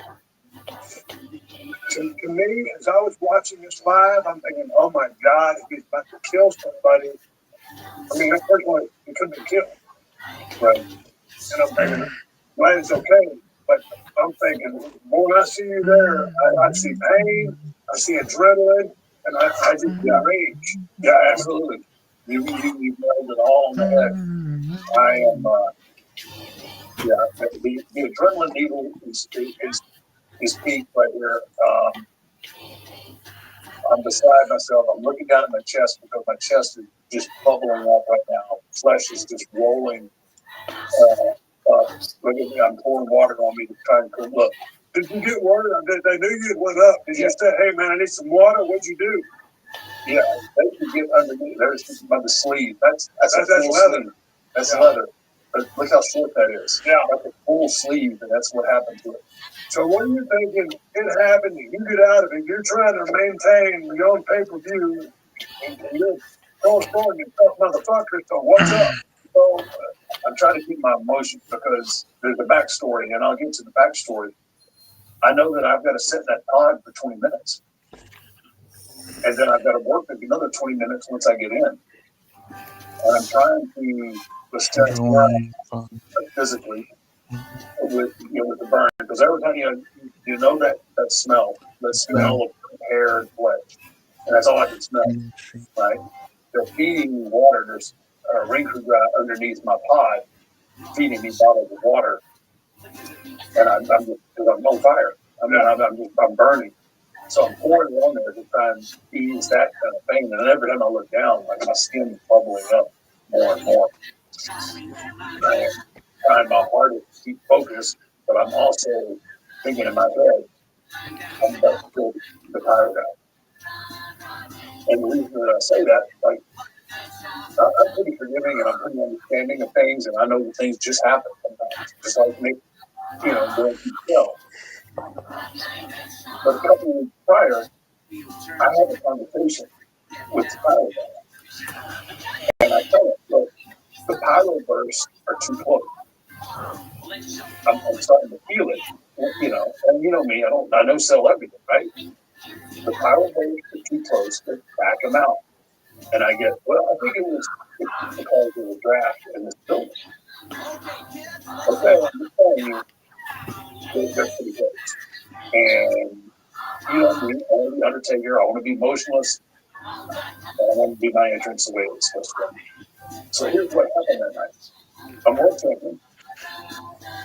And initially, I had one of my coats, more of the Hellraiser type coat, right? The ones that ruthless, and they kind of fasten in the middle. So I'm world champion. So last minute, I decide I'm going to wear the belt. And I don't want to wear the belt and not be able to see it. So I switch coats. Just by chance. So I switched to the more reductive style because I'm going to wear the belt. I want you to be able to see the belt when I make my entrance. And this all happens within minutes before that happens. And so I'm sitting there, and then I'm thinking, well, you're going to be in the pod for at least 20 minutes. You're going to make your entrance, and then you're going to be in the pod because I was the last one in the match. You're going to be in the pod. So right before my music started, I take another full bottle of water, and I pour it on my head. I walk by. Pyro comes up on my left. It comes direct. I mean, it's right on me. So it comes up on my left. It's so hot that I can't no-sell this one, right? So I turn to my right, and when I turn to my right, the fire hose on my right goes off. So I've turned right into that one. So now I'm engulfed. Thank goodness I had the presence of mind to know that I had to move forward. But I can start to see something other than fire. I can see that my right sleeve is on fire and my hat's on fire. So obviously I'm trying to come out, get that off of me as quick as possible, and still try and remain somewhat in character. It was one of those deals like, how do you do that, right? How do you get fire off of you and still be Undertaker? That full leather sleeve. When I got back after the match and saw the jacket, so that sleeve was that long. Right. It was so too big. If I had to switch jackets, my arm would have been completely exposed. And you already had second, third degree burns. Yeah, with the protection. Yeah, with the protection. And then the second big thing was that second bottle of water that I poured on my head. I was dripping water when I went out. And that was only because I said, you're going to be in that pod for 20 minutes. Your hair is going to be dry. You're not going to be able to see. So I took that extra bottle of water. So, it didn't get problems. But it's interesting. You go from your dead calm entrance into about to go into battle to settle down from that fight or flight syndrome into, hey, let me take care of I'll this. join her later after dinner. Just throttle anything within arm's reach. Okay, right? Charlotte, that's fine. Am I wrong? No, you're completely right. But the fortunate thing No need to apologise, Charlotte. It's fine. Yeah. Right. So I had 20 minutes to gather myself. All the time, you can't see them, but obviously there are people under there like checking on them. And by this point, I had already said, look, and I won't make anything, but I just said, Pyro guys, and like, he needs to be gone when I get back. My intention, I was going to make it right. But I'm thinking 2 weeks ago, I already told you this was going to happen. Now it's happened. And now I'm going to deal with that. But I had 20 minutes to bring my heart back down. If I'd have been the first one out of the pod, I don't know what would have happened. There would probably been a few beta slung.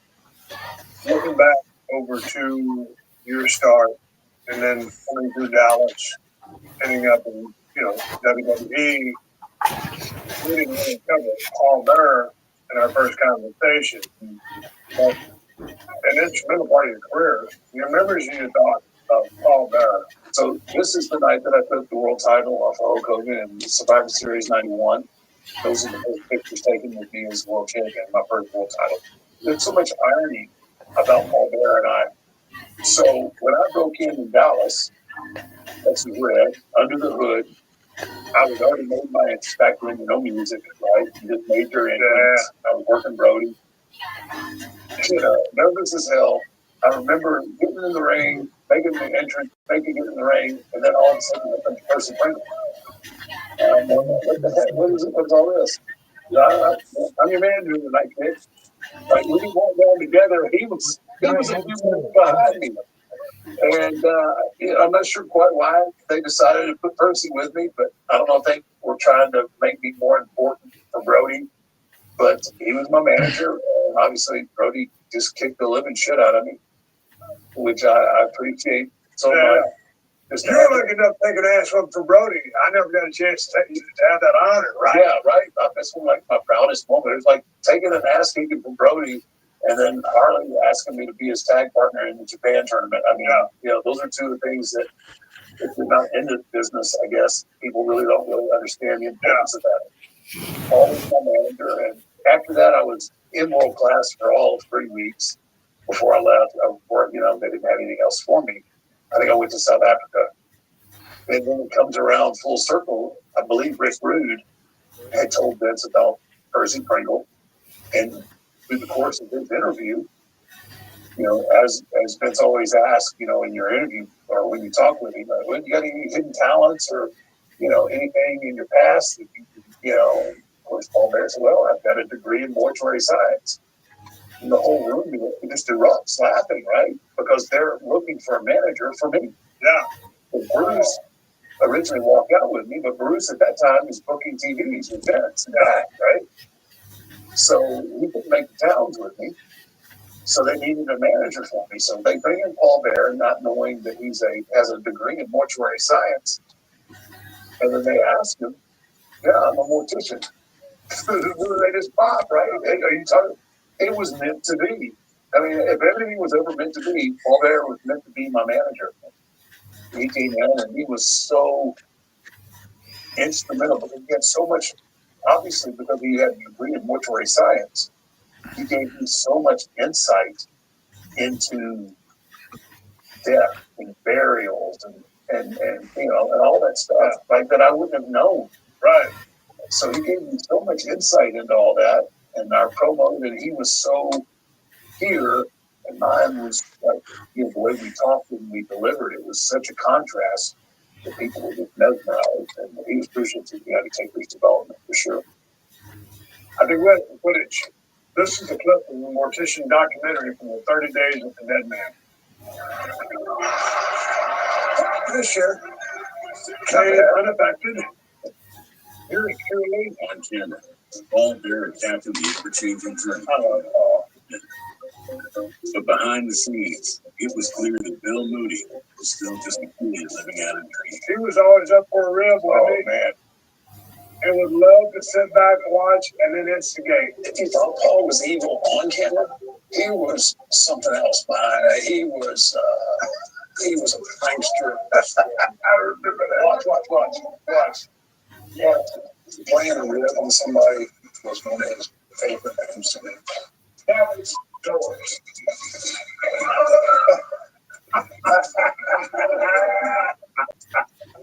It's so bad.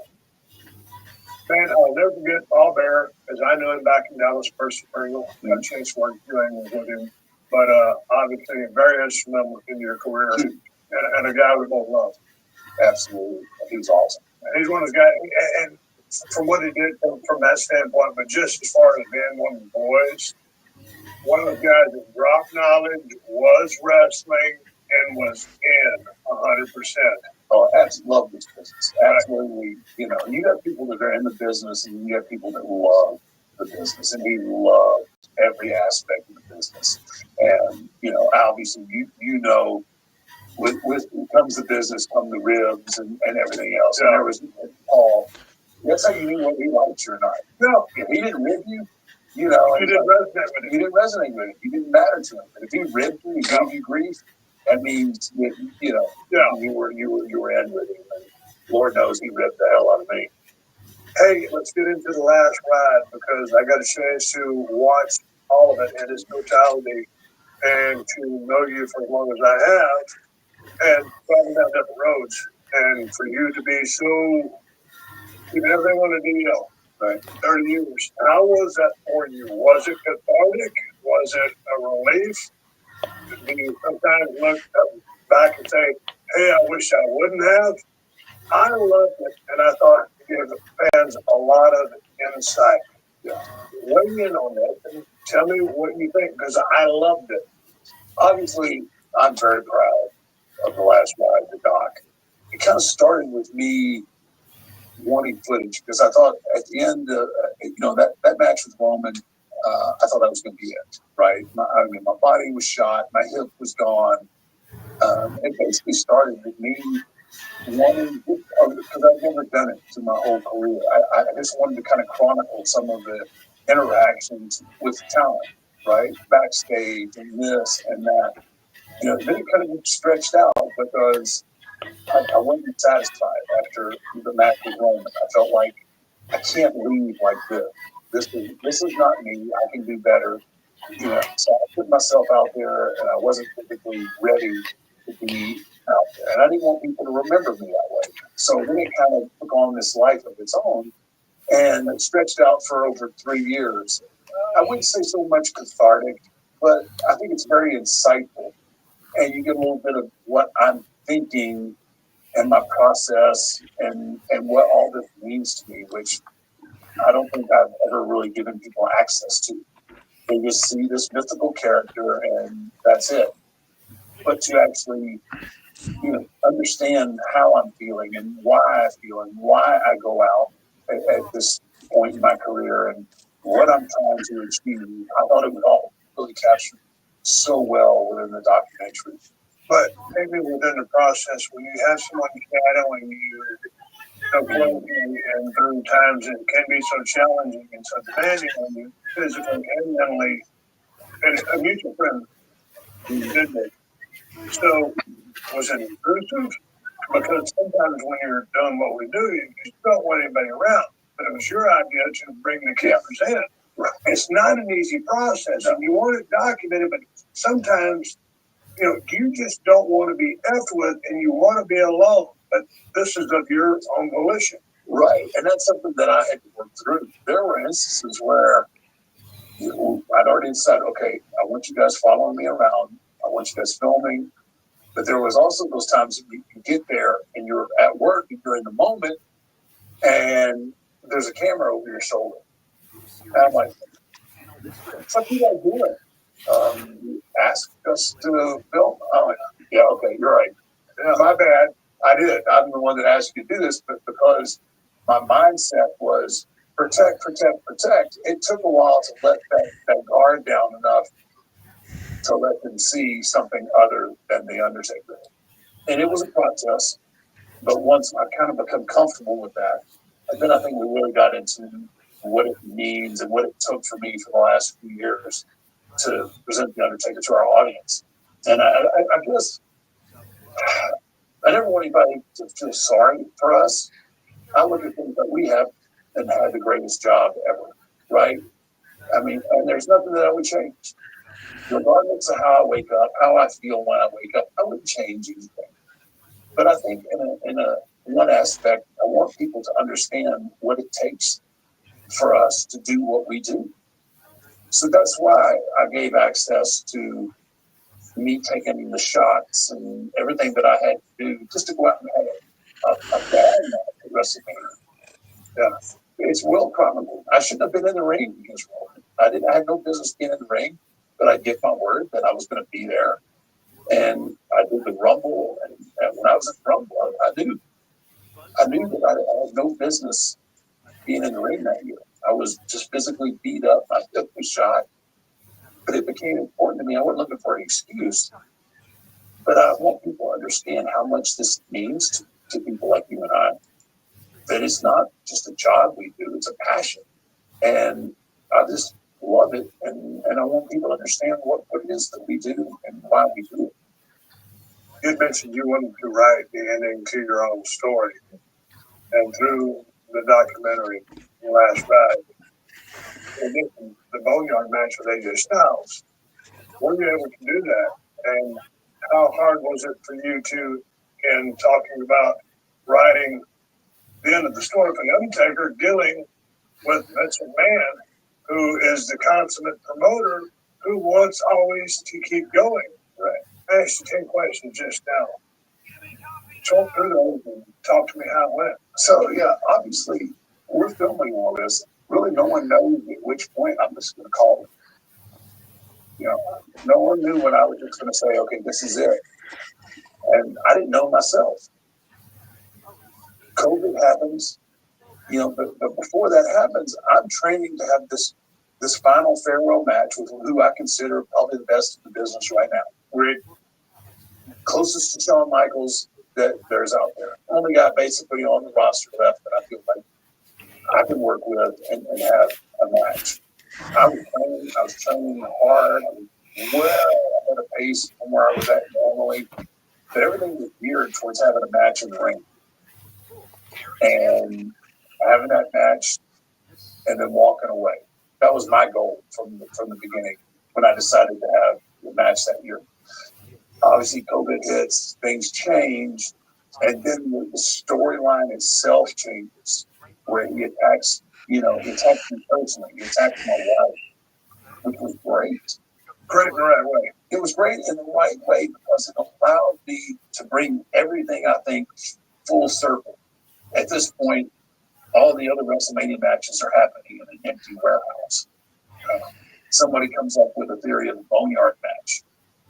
And it was perfect because he crossed so many professional lines with his promos.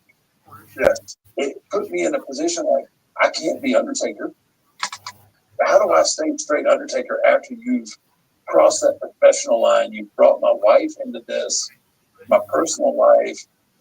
You're bringing something out that you didn't expect, which added a whole nother layer to it. Like, whoa, they're not working anymore. Now this is personal. And that match alone, allowed me to be a little bit Undertaker. It allowed me to be a little bit American Badass, and a whole lot of Mark Calloway. Right. And I referenced in the promo, I'm bringing the Unholy Trinity to you. The Unholy Trinity being Undertaker, American Badass, and Mark Calloway. And that's what you got. You got a little bit of supernatural, You got a little bit of the American Badass, and you got Love Mark Calloway taking up for his wife and his family. And I just thought into that, it was like, what's left? Man, I want to talk about the match. Right before the match, your brother dies. And so there's a heavy element. And I'd heard, hey, Mark's not in a good place for when he left WrestleMania. I didn't know anything of what had happened. So you go in with this heavy burden. And sorry to get into that, man. That's fine. But you pull off this match. It's different because it's filmed. It doesn't actually happen in the ring so that you actually see everything that goes on in it. But with you getting in shape to be in this match, you got a heavy burden on you. But the physicality of this match, I heard, sat with you for 2 to 4 weeks because of the beating and everything that you and AJ went through. Am I correct? Or did that happen? Because, it was a different kind of match, but y'all beat the shit out of each other. Yeah, and the factors that you don't grasp automatically is the length of time. I mean, the filming of that match went on for hours and hours and hours, right? 5 minutes into this match, I put my arm through the Hearst windshield, so my arm's cut up, and I got a huge hematoma. We took a lot of crazy bumps, but the bumps you've taken are on ground, and it doesn't rain much in Florida. It's hard. Normally, when you think about you get ready for a match, you warm up, get your blood flow, get your heart rate up, you stretch out, boom, you try to peak at that right time and go out and have your match. But you're talking about spreading this out over hours now. So, you get into a fight scene, you film that fight scene, and then you have to stop. They reset, and then you go somewhere else to get ready for it. It's night, it's morning, temperature's dropping, your body starts to stiffen up. It became really difficult to even move in a way that I wanted to be able to move. And so it was difficult. And then, obviously, the emotional aspect of it, just the day before we started this, I lost my brother. We were at the fight on our way back to the performance center when I got the phone call. I guess we just had that mentality. The show must go on kind of mentality, but that's always kind of looming over you. Like, my brother just passed away, and there's nothing that I can do. I can't do anything, and I'm trying to coordinate who's going to go and be there with my mother because I'm here and I got to be here, and COVID's going on. Who's going to go to my mom's house and be there when I call her? Because all that falls on me. All those details, all that falls on me. So I'm trying to call all my other brothers and say, okay, this is what's going on. Tim's passed away. I need to go with my nieces, so somebody's there with my mom when I call her. And, it's tough to tell, call your mom and, let her know that one of her kids has passed away and not be able to do anything except wait for film the boneyard. Hey, I'm on the first flight there. Right. But you can't be on the first flight there because you have the responsibility and the obligation and the weight of this is what the world is hinging on if you're part of our world and your responsibility to the company with AJ and you and this is what you've entered into. Yeah, you have to weigh all that out. Like you have that person, like, okay, that's my mom. She just lost a child. Regardless of how old, my brother was 63 years old, but it's still my mom's child. Yeah. You're looking at that, but then you have to look at the big picture. Like, I just can't pick up and leave Florida. We were already in the bind due to COVID. Right. You think that now I can just leave and, so you got to weigh all that stuff in and, it is what it is. Like I said, it was a tough few days. I remember watching this match, and I instantly fell in love with it. And I didn't know if it was going to be a thing there was going to be more of or whatever. But what's interesting to me is, I think, you tell me if I'm wrong, but this match was born from our conversation on the Bucket Ball Sessions months ago when AJ saw this and said, hey, maybe this guy would consider having a match with me. That's exactly where it come from. After watching the first episode, he called me and asked me if I was, interested. And I'm sitting there because at that point I'd already decided in my head, like, the son won't wait before you become a parody of yourself. And then AJ Styles called me, right? And I'm thinking, damn, the one guy, the one guy that is the guy that I haven't worked with, that I've always wanted to work with, is calling me up, asking me for one more, right?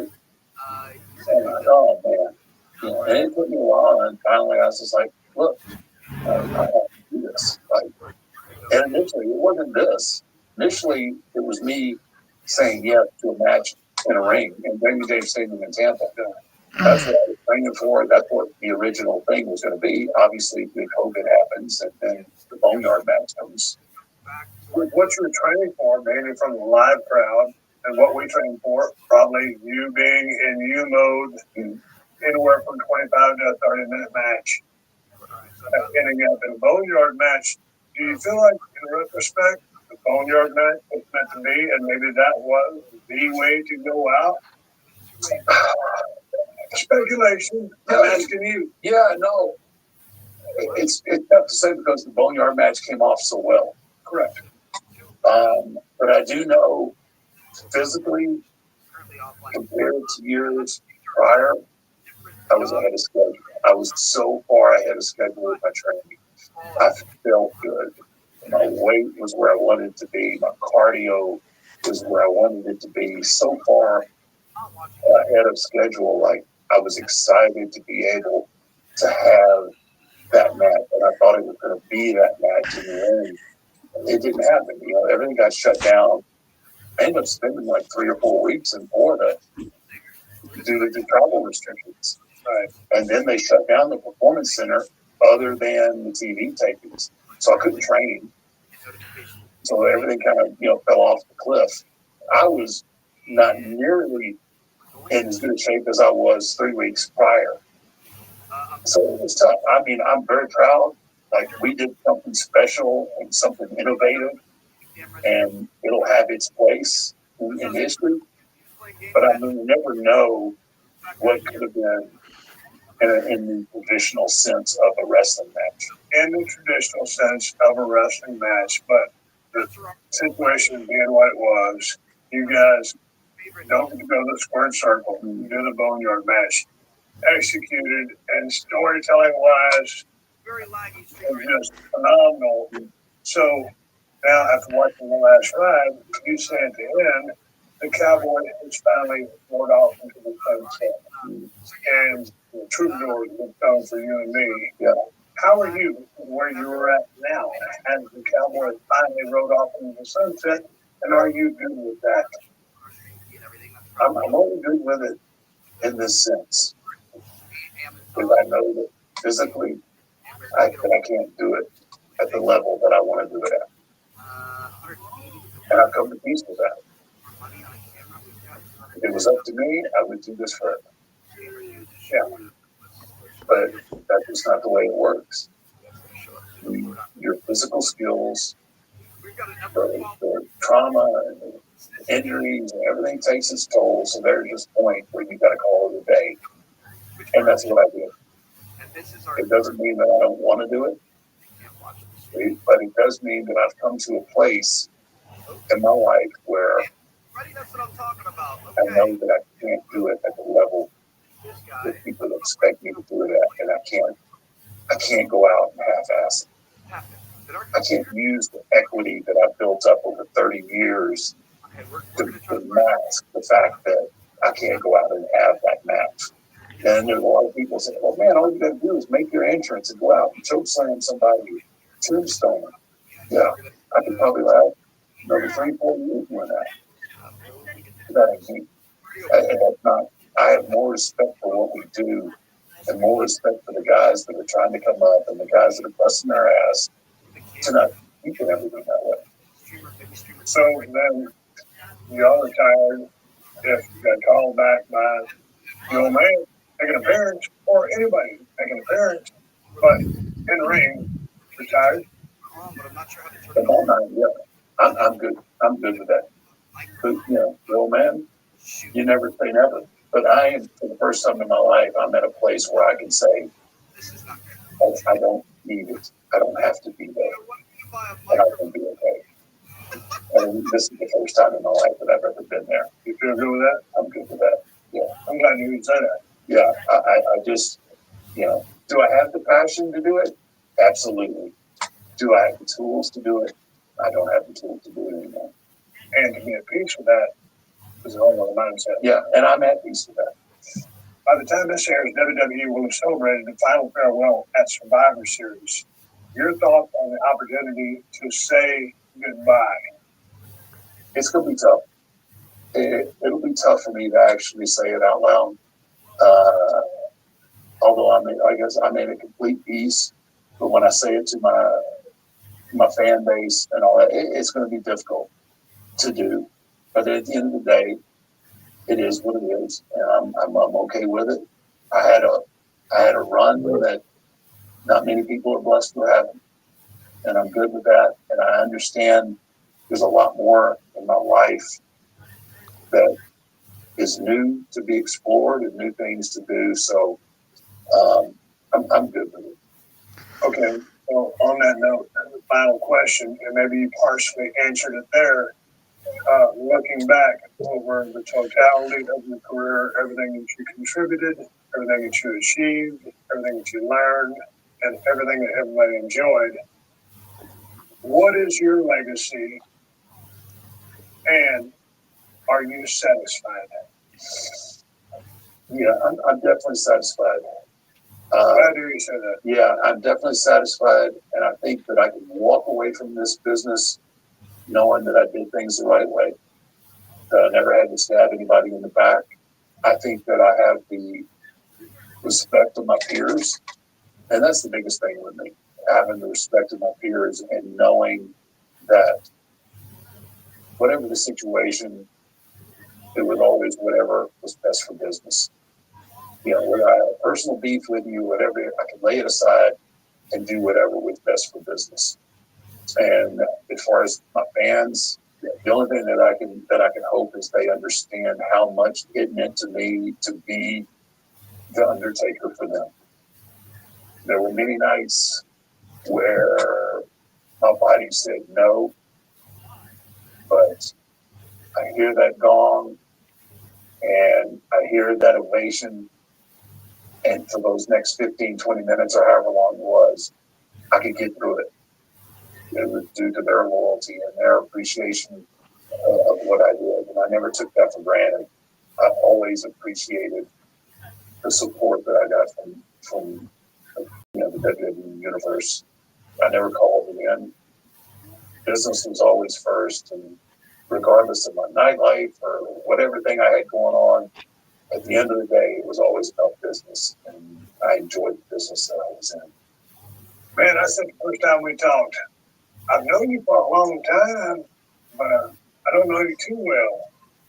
Over our two conversations, I have gotten to know you better, and every now and then we trade phone calls every now and then. I hope we continue to do so. We got a chance to work way back in the day in Dallas, in Tennessee, WWE, and it's been a blast to watch everything that you've accomplished. This is the final picture. Yeah, my bad. Of an angle. That's my symbol, man. That's the symbol. The crux. I was like, hey man, if those chains break because my hands are tied down, I can't stop my fall. And that symbol weighed about 600 pounds. Yeah, easy. Yeah. So I couldn't save myself. So as I got up there, and this is you standing in front, and I'm standing there, and for a minute it was blacked out there. Oh, it was at Memphis, wherever it was that. I looked out, and it was just complete darkness, and you see a few lights. It was so, I hate to use this word, but I will use this word here. It was so surreal to be on this symbol with you in front, in the middle of an angle, a hell of a night at the office. So to wrap it up, I'd like to pour a shot and say congratulations to one of the all-time top 1-2 best careers in the history of the business.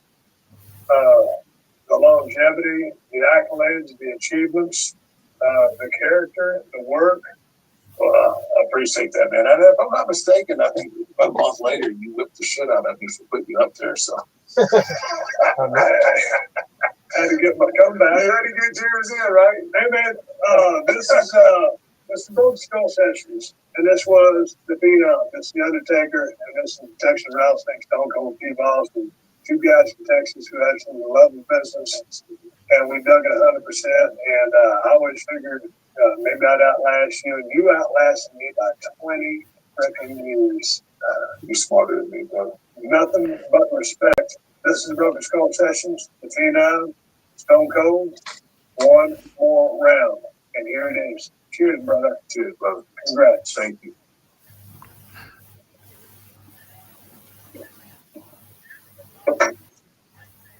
I'm Stone Cold Steve Austin. This is The Undertaker. I hope you enjoyed the Broken Skull Sessions. And that's the bottom line, because I said so. You right there, Jordan? Yeah. Yeah.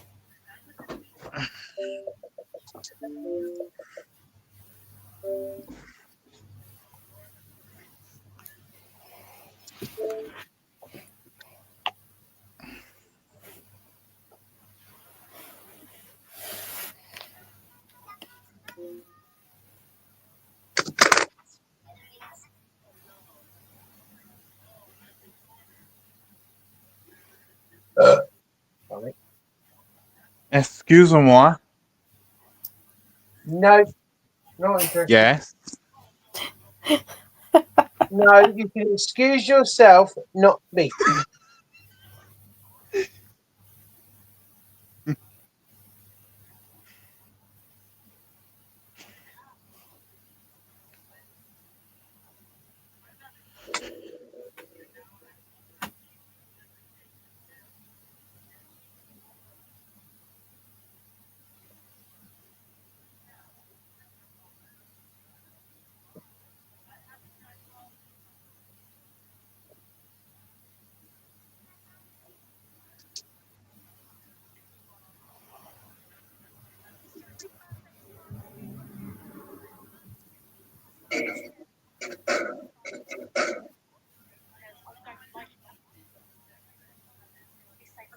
Somebody's asking me if we can get Jeffrey some sweets, but I have said no because Jeffrey is an obese child and I don't want to promote diabetes in childhood. I'm going to treat myself to some Raffaellos. They don't have any salad, but Jeffrey's going to get him some toast.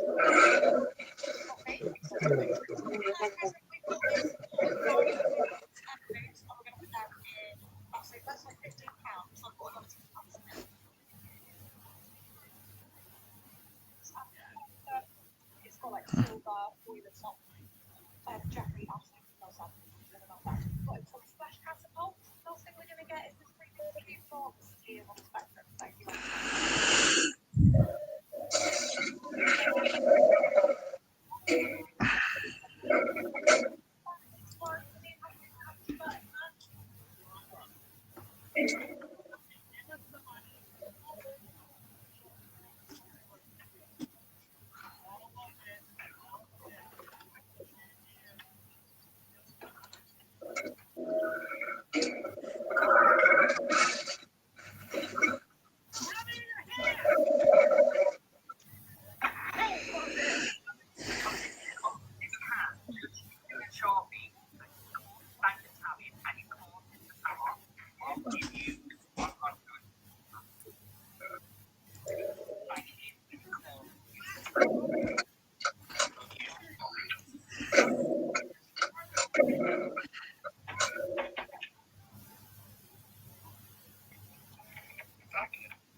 I'm gonna go to the loo. One. Haha, very funny.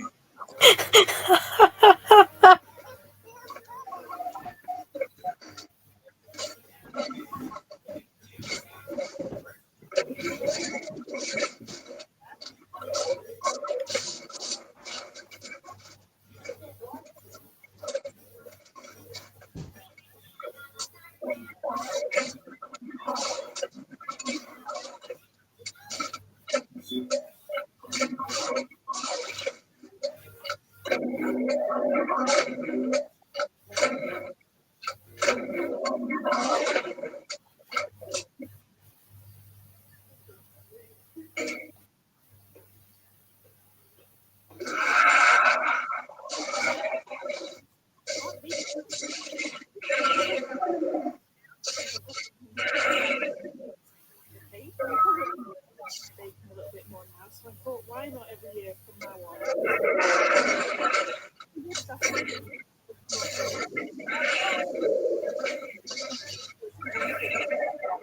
But if you also wanted Mickey Mouse on there. Now, I'm not gonna lie, this is my first ever homemade from scratch chocolate cake. I've only ever made them out of packets. I am even making the frosting from scratch, and I'm not gonna lie, I was very nervous. That frosting is the best thing I've ever tasted in my life. So the idea I had here was a chocolate cake because who doesn't like chocolate cake?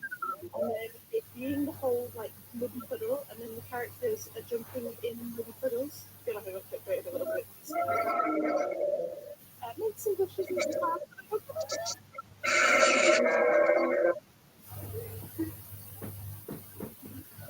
This is something.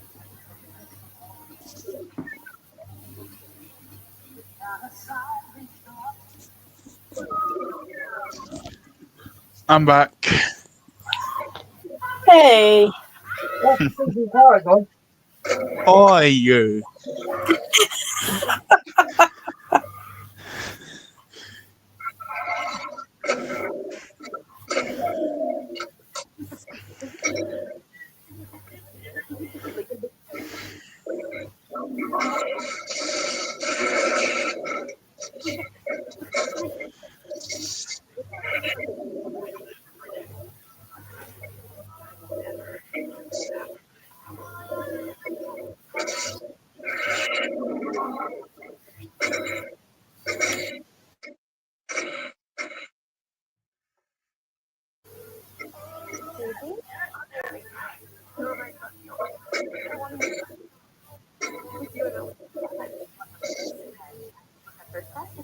Everything will be ready by the time you get back.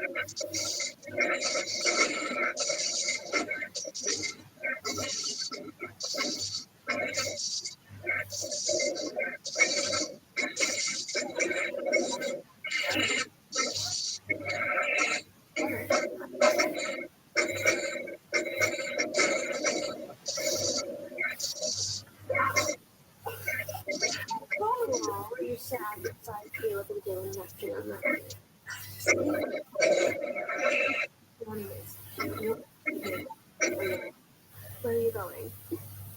really good.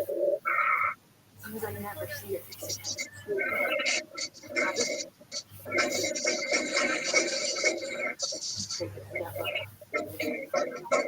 Stem is fake. One day they'll see.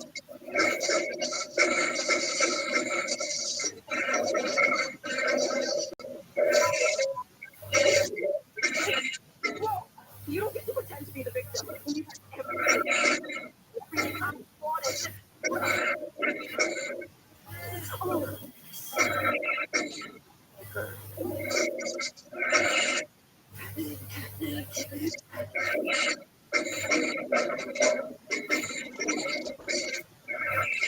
That's what you really are.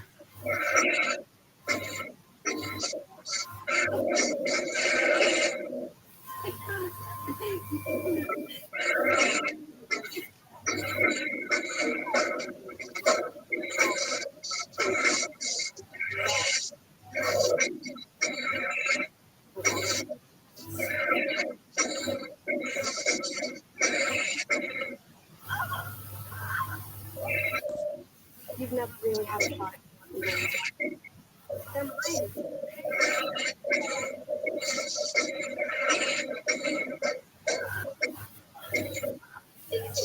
Why? What you're doing? You okay? What the hell? I mean, Lola was just trying to come see how you were doing and you attacked her again. All this time, I'm still learning damage. I mean, I really didn't think you could shoot antelope. Amazing. What did your trip so cool? You believe it or you wouldn't? What to say? Please, just go.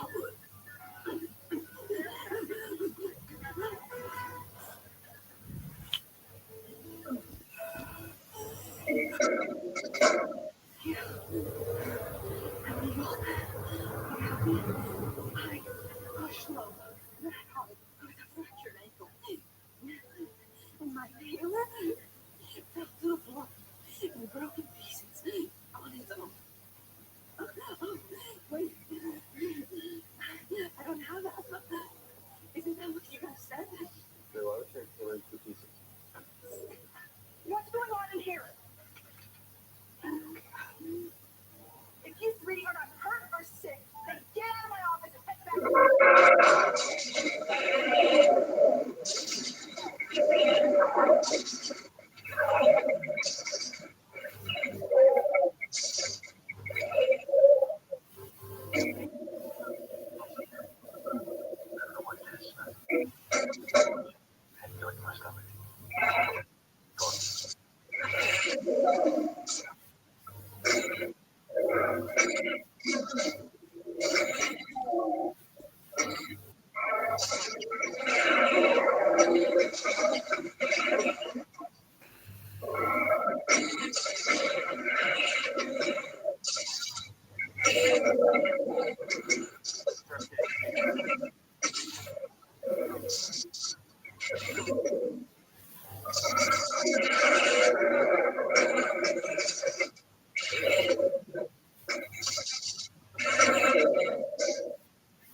Don't worry.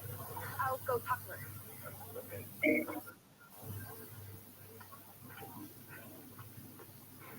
Listen, you better not get in that car, or I will make your life a living hell. Hey, I'm talking to you. Just go.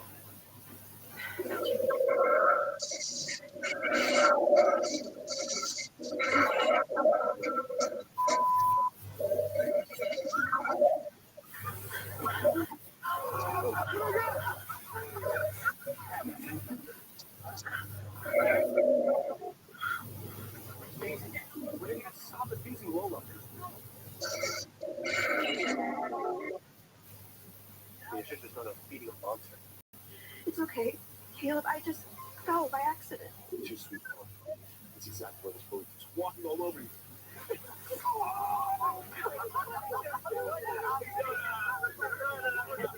I told you she let her take the bus. Guess I'm good. Sorry for it.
We are moving our family of four from a 3-bedroom home to a 3-bedroom caravan. We have had 2 weeks in total to pack pulled it out of the bag, and I do not know how. I'm not sure if I've ever had a week so stressful in my entire life. But the main thing is that we've done it. There is a couple of minor things that I do still want to do, but everything is now in the caravan ready for our family to move in. So after painting every single wall and spraying every single piece of wood in the caravan, the next thing on the list was to lay the gorgeous homebone vinyl that we've got. Honestly, I cannot believe the difference between flooring makes to the home. Next up, we secured the terrace fencing the whole way around the caravan because we will be bringing our doggies with us. It was then time for it to be here and pick up a worktop. We originally had the idea to vinyl wrap the worktops that are already here, but I spent too much time in the kitchen to do a botched job of it. We have renovated it. Priority. The priority is getting the living space up to scratch before we all moved in. We did, however, get the wardrobe sprayed, and then we just replaced the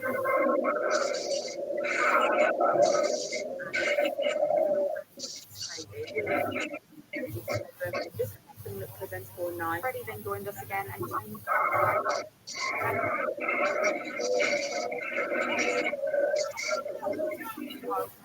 to be honest, they are good, but I think because it's a caravan, the walls are like this thin kind of thing. So it's not look at how sit on and have to go back and with the nail. I do feel like I say this year, but I'm so not a DIY girly. However, I have to admit these different tiles are basically foolproof. Another super exciting one. Having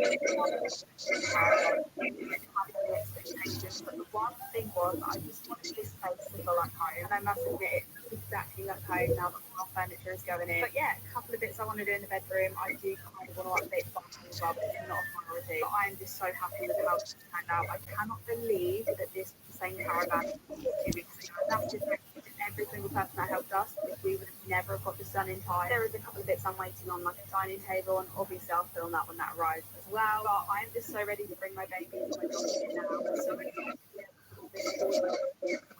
the next time. We are moving our family from a 3-bedroom home to a 3-bedroom. Tell me the truth. This is the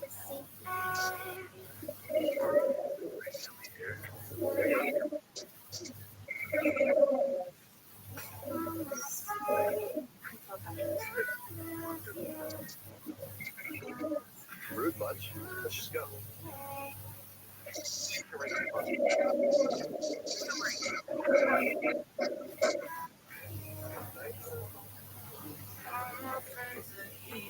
Listen, you better not get in that car with me, or I will make your life a living hell.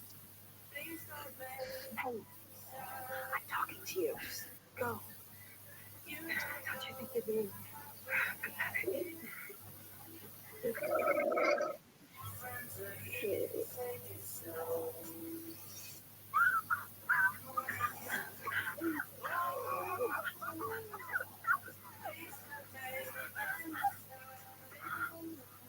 Easy. When did you gotta stop abusing Lola. I can't believe I spent 3 years trying to protect you. I mean, I should have just known I was feeding a monster. It's okay. Caleb, I just fell by accident.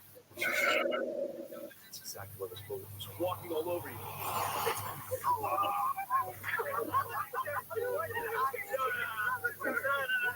You should let it take the bus. We have to stop feeling sorry for it. Kate, if you do this one more time, you're done. We're good.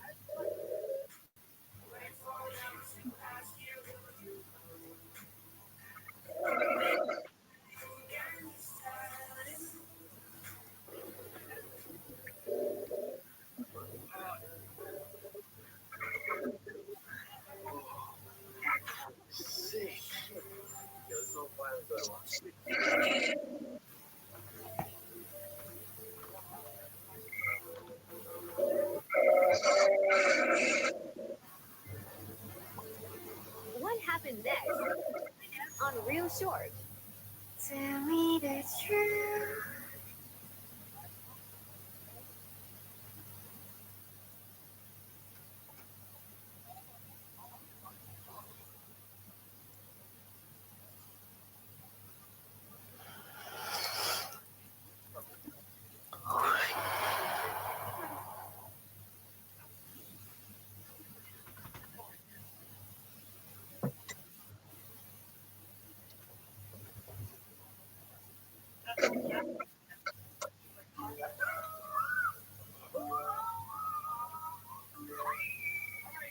If you are still playing this money-making game, then you can only earn a small amount of money. But if you play games that truly make money, then you will have more money than you can spend. It's this forced withdrawal game. You heard it right. Forced withdrawal. Download Halloween Fruit Crush. Pounds for clearing sets of the same symbols directly to your bank account. Get £200 for clearing 2 sets of the same symbols. No.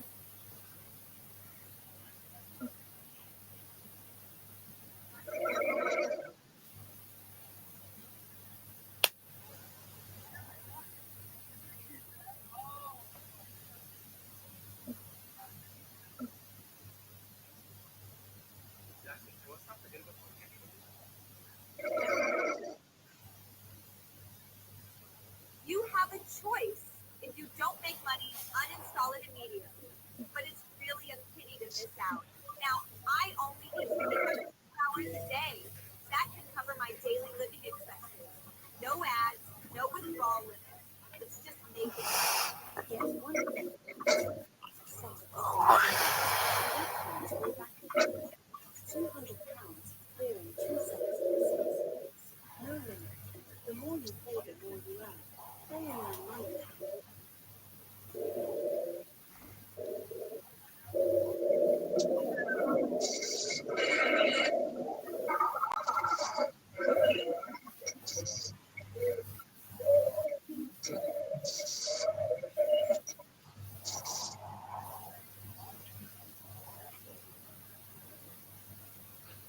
I only said I was sorry.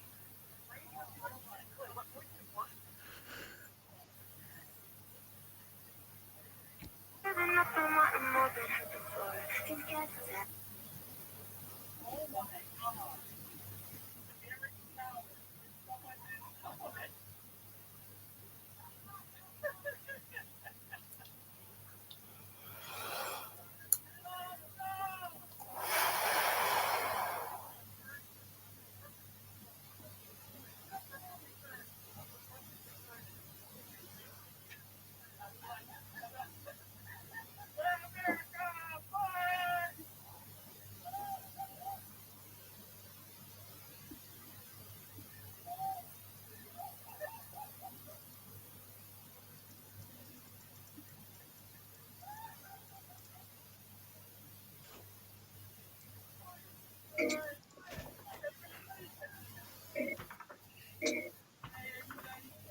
You have to watch ads. If you only win $2 to $3, if you can't withdraw the money, Why? Are you playing the same game? How come you earn more money than me? Your game is fake. I'm playing the real Bubble Fever. I make 400 playing 1 to 2 hours a day. So, we're gonna get the real version. Super easy. Calling low styles official game. Go to the store and install it fast. Let's get you earning real cash and having fun. Bubble Fever has no limit to withdraw. You can win up to $400 a day from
20 minutes anyway, so.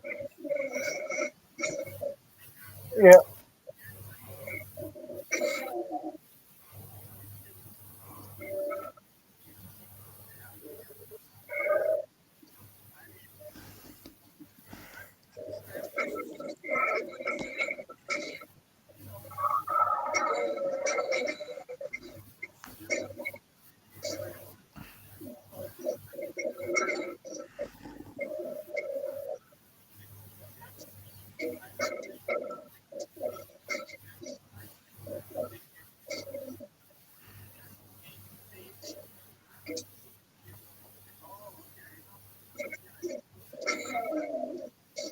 You've got 3 likes for this live video. 1, 1, 2, 3. That's seconds. Oh, shut up. That's rubbish. It's not rubbish.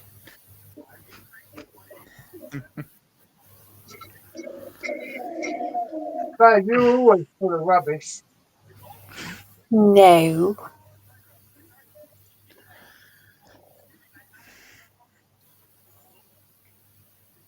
Oh, you got 46 subscribers on your channel, Jordan.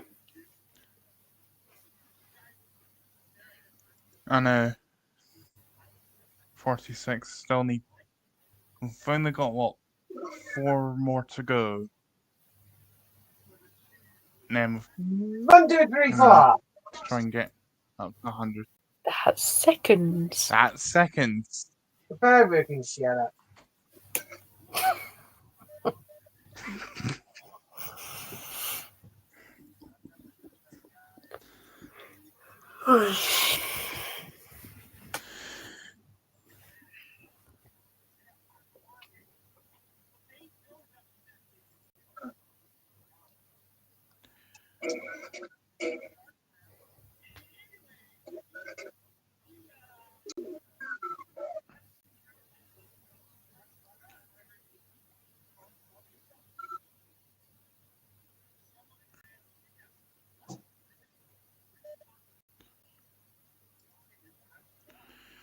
And apparently I've got 129 DLCs for Train Simulator. Oh, nice one.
Cha cha cha cha.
I just done a community post on my page.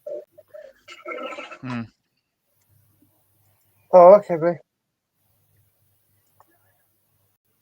87 days until we go on holiday.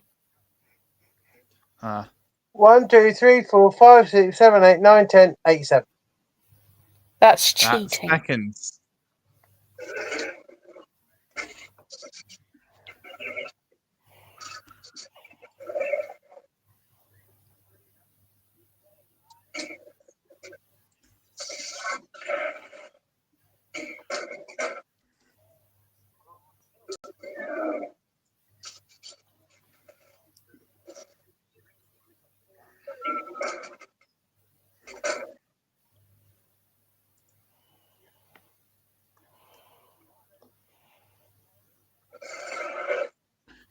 And Stacey, what did you think from a thumbnail what you've done yesterday? Yeah. Really good. What did you say? Yeah, that's really good. Good.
Yeah, it's 12:30 and Raw starts in half an hour.